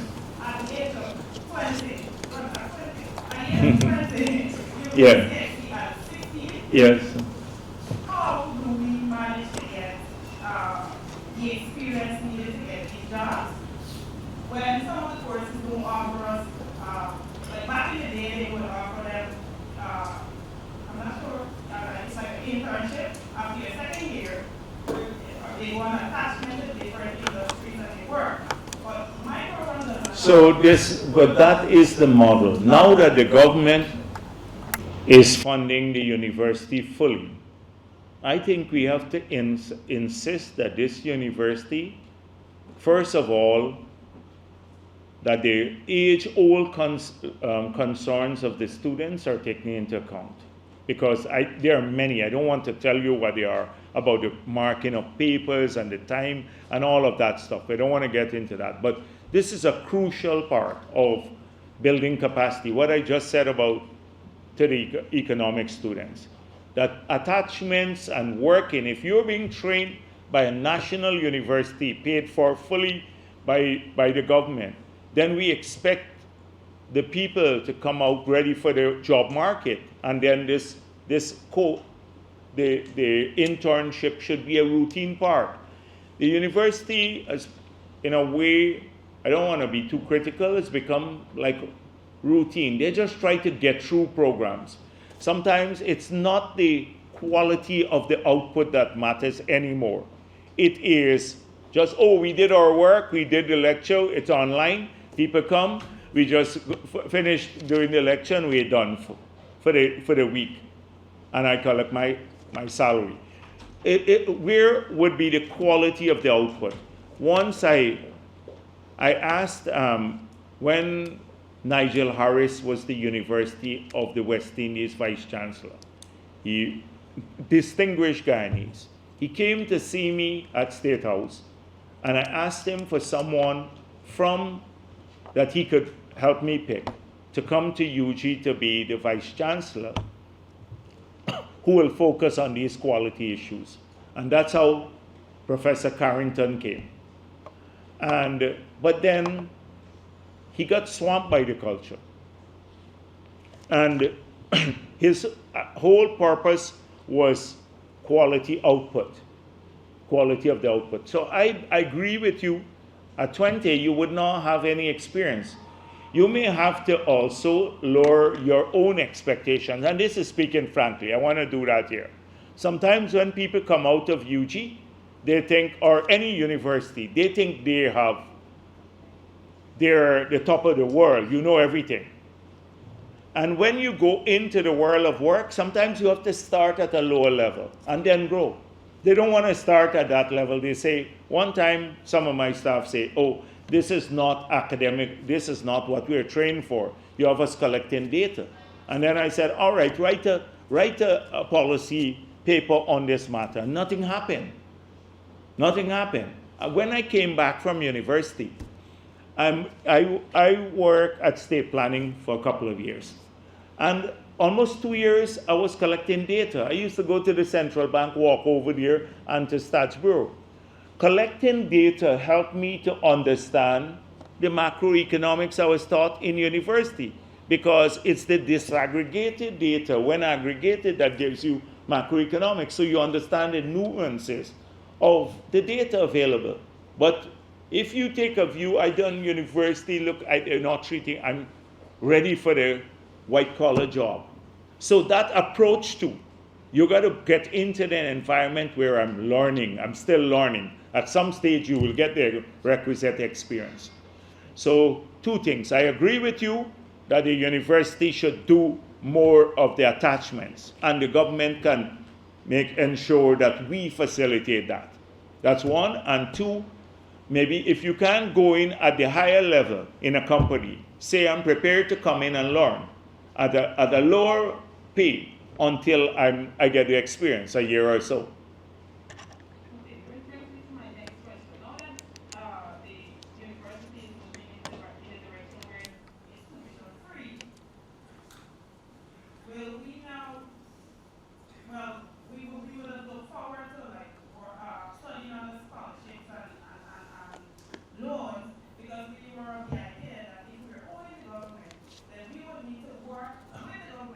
Well, that's the model that's going to come. Our job is to educate our people, not to educate them and put them in bondage. That's how I see it, not to because of this.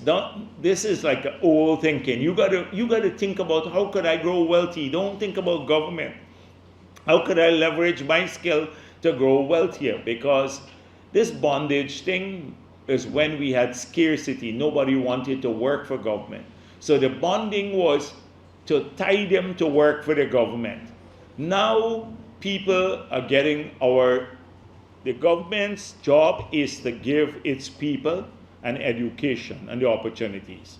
Once you have that, don't look to the government, because this is an old-time approach to go and hunt a job for you too. That's why I'm saying what you train on must be appropriate. You got to make decisions. That's how it operates around the world. So mindset changes have to take place at every level, not only at the government, but even at the people requiring training. So a guaranteed job for life. You're in government, you're 20 years old. Okay, right. So you want to next 40 years you'll be working. I want to see you wealthy in the future. Think about how you can marshal your energy, getting a loan from the new agency to start a business, do something of that nature. Selling some safety gears and stuff. I am an entrepreneur Okay. So I do that kind of work with somebody. I just want to know that if you Yeah. go through with this, the free education, Yeah. we're not born in any way that, okay, No. you have to serve here. No, you don't have to. Once you're in Guyana and you're Guyanese, that's good enough for us. We have to invest in our people. Yes, please. Honorable Vice President, fellow guests, good afternoon. I'm Mr. Rajadar from President's College, Cambridge. So my question this afternoon, I have two questions. How does the government ensure youth from rural communities, mainly the countryside and interior lands, aren't behind in the transition to a sustainable economy? And what is the government doing to have a more green solution to producing electricity for a country that is moving away from burning fossil fuels to using green solutions to have more reliable electricity and export the refined fuel? So, so there are several ideas. If you look at our energy mix, apart the gas to energy project will cut our emission profile significantly because we're burning bunker C now. Gas is significantly cleaner. It's not a renewable energy, but it's significantly cleaner. So we can cut the emission by 35-40% of that's the greenhouse gas emissions and still have more power. Secondly, we are expanding the solar network now. We're now putting in about 35 megawatts of solar panel in Linden, Berbice, and Essequibo, and a number of other places. We've just completed two mini waterfalls, the hydro in Region 9 that will generate about 2.2 megawatts of power. We intend to go back to the Amila Fall project, which may generate about 165 to 300 megawatts of power, depending on the scale of the project. So all of that is part of our energy mix. We could eventually take the power from the hydro and probably do green hydrogen, so for export. I don't want to go into details or it'll be very long here today, but definitely that's part of our planning for the future. The youth from rural areas, it's a big issue, even in education. So when talking to the young people on the Essequibo coast, one guy he still has to come to UG. So I've been urging them to use the Gold Scholarship Program because now, if your parents have to pay for you to come to university, you don't live in Region 4, you have to find accommodation and food and all of that. It's costly for people. So us taking the Gold Scholarship was designed to take university into people's homes, university opportunities. We managed to do that along the coast, but in the hinterland communities, the Amerindian communities, and riverine, not just Amerindian, they didn't have access to internet and high speed. So that's why we put in the Starlink program in all of these communities now. So now they can have access. But the guy said, what about those of us who are doing technical subjects? And we need to do labs and stuff like that. So I spoke of it 2 press conferences ago, that in each of the region, we'd have to build now a center for them, if they're doing the technical subjects, to do their labs and everything there, so they don't have to come physically. So this is one of the ways of which you can even out access to education and the costs associated with coming to a physical university. You'll be able to still get a degree there. And because it's hard on the parents to have to find the money to pay to rent a building here and also for food and everything else. So if we're tackling tuition and we're not tackling those issues, then we still wouldn't be able to get widespread access to university education. Those are the kinds of things. And there are lots of other things we're doing now to expand more now investment into, like Region 10 changing the incentive regime. So if you invest in Region 10 or Region 6 or one of the other regions, you get more tax write-offs than having invested in 4, because everybody is investing in 4 now. We have all the hotels going here, etc. So that is to shift more opportunities for jobs of a different nature into these rural and hinterland communities. That's how we're approaching. Good afternoon, Honorable Vice President. Good afternoon. So my name is Kim Blackley, and I'm from Queens College. I must say thank you for this forum. And I come here with 2 questions, both of which will be dissecting certain narratives.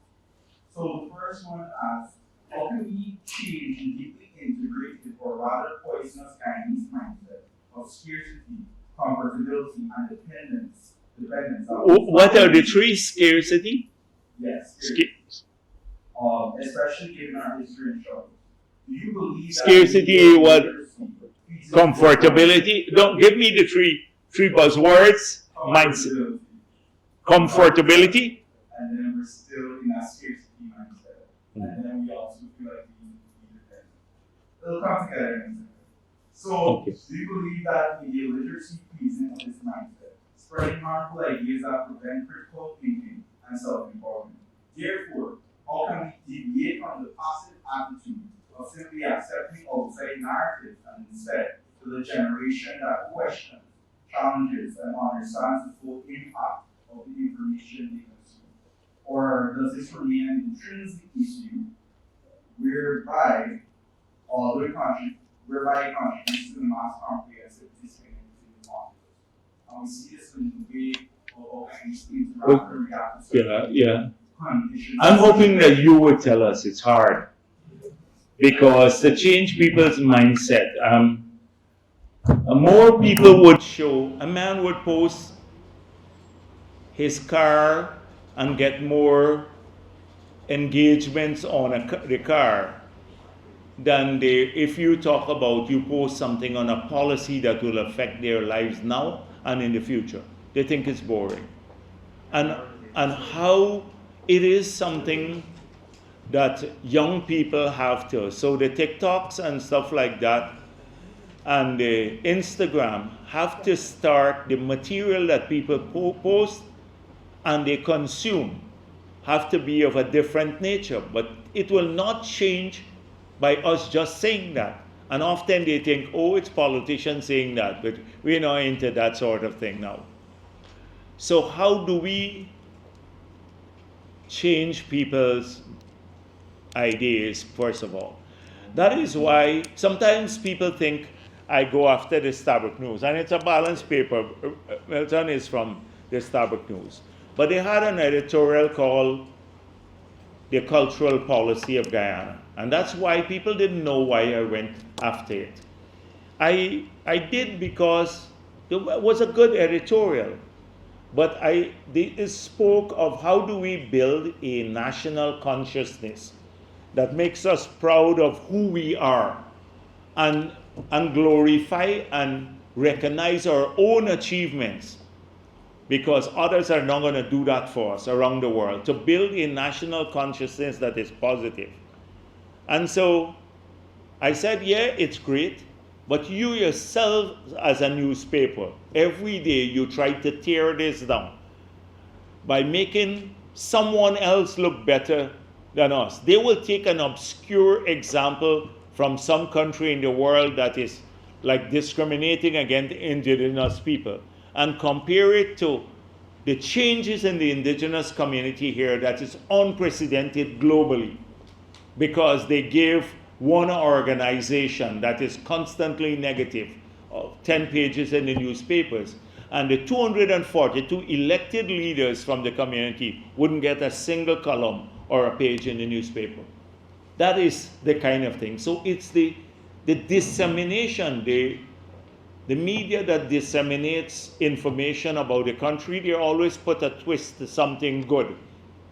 They can't recognize that we are unique people, our diversity is our strength, that we have come a far way. We've made more progress and we live better together than countries that are racially homogeneous, where everybody is of one race, and we have a better standard of living and we live better together. If you look around the world, you go to examples around the world in Asia or Africa, you would see what I'm talking about. But everything is about race or something else here in Guyana, pulling us down. And that doesn't help to create this national consciousness that is entirely positive. So our people, the only time I see a big fight going on was when some white girl came here and said she's prettier than Guyanese girls, and you had a big fight going on for weeks online. I can't even remember who the person was, right? She said, I'm prettier than all the Guyanese girls. And then our woman came out, in great force. But they should be coming out on like everything else. Look, we're getting hammered for, the president in the Starbuck News editorial is getting hammered for announcing that we're going to pay 8 subjects CXC and CSEC for every citizen in the country. They said, oh, did you study the economics of this, etc. We get hammered for something that is so patently good. And that is a vital thing. But it's people like you who have to change that. Young people like you. That's why I'm spending time here. It's talking about analyzing things in a bigger framework than what you just hear some man saying on the road or somebody posting on TikTok. It is this more nuanced kind of long-term structured analysis that would allow our people to prosper. So it's a good thing that you bring it up, but I don't have all the answers for that one. I don't know how you change people's mindset. You can't tell a young person when they're sitting in their bedroom on Facebook or TikTok what they search for. They'll go and search for pimple removal or something else instead of the spectacle program for kids. The voucher of $17,000, and then they come and say we can't afford the spectacle. They would search for that. So how do you change that? I don't know. You can probably tell me. Okay. All right. So my second question, this is on a global scale. Yes. So with emerging global powers looking to forge deeper ties with resources, Absolutely. All right. Okay. how do we maintain political and economic sovereignty without compromising or becoming a pawn in larger geopolitical games? Are we preparing our youth not only to be workers and entrepreneurs, but also critical thinkers who can interpret and question Guyana's position in the global order? So Yeah. therefore, What does principal diplomacy look like in an era or age where alliances often become questioned? So I think our diplomacy has been laid out for a while. Historically, it focused a lot on keeping our country safe based on territorial threats, etc., which we have to pursue. Then economic diplomacy is a huge part of the new orientation. And then also the soft diplomacy, where which is good for tourism and everything else, our position in the world has grown enormously. And I don't want to list the successes we've had globally, because we've had a lot of successes. We are now a member of the Security Council of the United Nations and all of that, where critical decisions are made. So we've had great success in our diplomacy, in keeping the country safe and on the economic front. The critical thinking is not something that government tells people to do. You can't tell a person, I want you to think critically. It's something that has to start from school. And it questions the model of education from nursery school all the way to university. If a university focuses on giving people notes and sticking to notes now, and they only have to adhere to a small framework, then where are we going? That's where you prepare people for this sort of thing. And that's why, if you listen to us, we moved the budget from $53 billion when we got into office for education. Now it's $185 billion in 2025. In the 5 years the PP has been there. But now we have to look at, are we getting value for money? And are we achieving that's what we set out to do, the critical thinking. And it may mean reorganizing education fundamentally in the country. So it's a very important thing for us that we have to address now. We're investing the money, but we have to get the output and better quality people. And globally, so this is important. Our place, we're an extremely independent country in our foreign policy over many years. We have a credibility globally. And as I told you, we have good friends too. We make sure we maintain good friendship with countries that are important to us as a people and important to us from a strategic perspective. And so we focus heavily on that, but we also have a unique way of doing things here, solving our own problems. We bristle if we get these orthodox policy prescriptions that are tried everywhere in the world, and people come down here and say, you should do this. So you see, over the week, the big hullabaloo about the US report, the drug report, and they said, oh, the Gordon Mosleys of the world posting that it was a negative report for Guyana. And then I said to people at my press conference, so if they talk about our failures in addressing, like, and blocking all the drugs going up to North America, the cocaine that passes through our country. Last year in the same report, it said we had the biggest seizure anytime in our history. So we are working, we had the biggest seizure. But if you listen to President Bush, he speaks about a fentanyl epidemic, killing millions of people in the US. It gets in from Mexico into the US. So who has the biggest law enforcement failure in the world? If all of the drugs going into the US gets into the US, they have a big failure of law enforcement. And they're well paid. And they have multiple agencies. So it's, how come you're not putting in your report you're the biggest failure of law enforcement in the entire world? And then they said the government of Guyana charged 4 GDF officers for having marijuana. And I'm pleased that we caught the officers and the people smuggling the marijuana and charged them. So it shows our system is working. Now we have to face marijuana being smuggled from the US into Guyana because they have now liberalized the sale and the use of marijuana. So if people love to run down Guyana, like the Mosleys and Travis Chases and all of them, they run down Guyana. But they don't look at that. They don't look at what's happening there.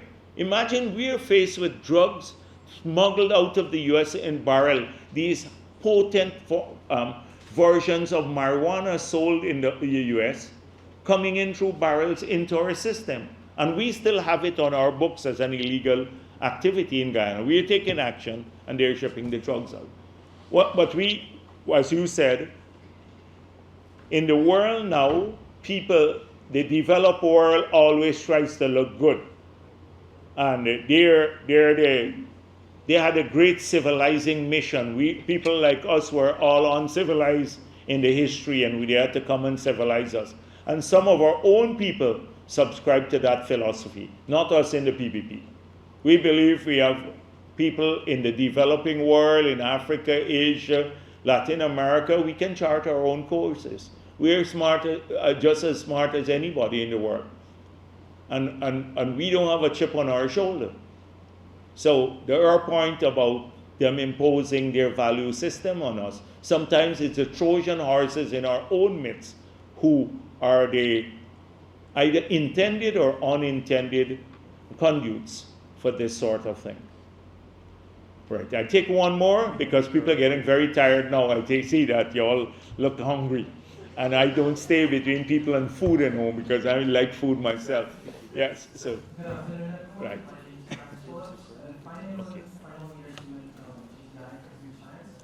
My question to you is, how is the government planning to invest in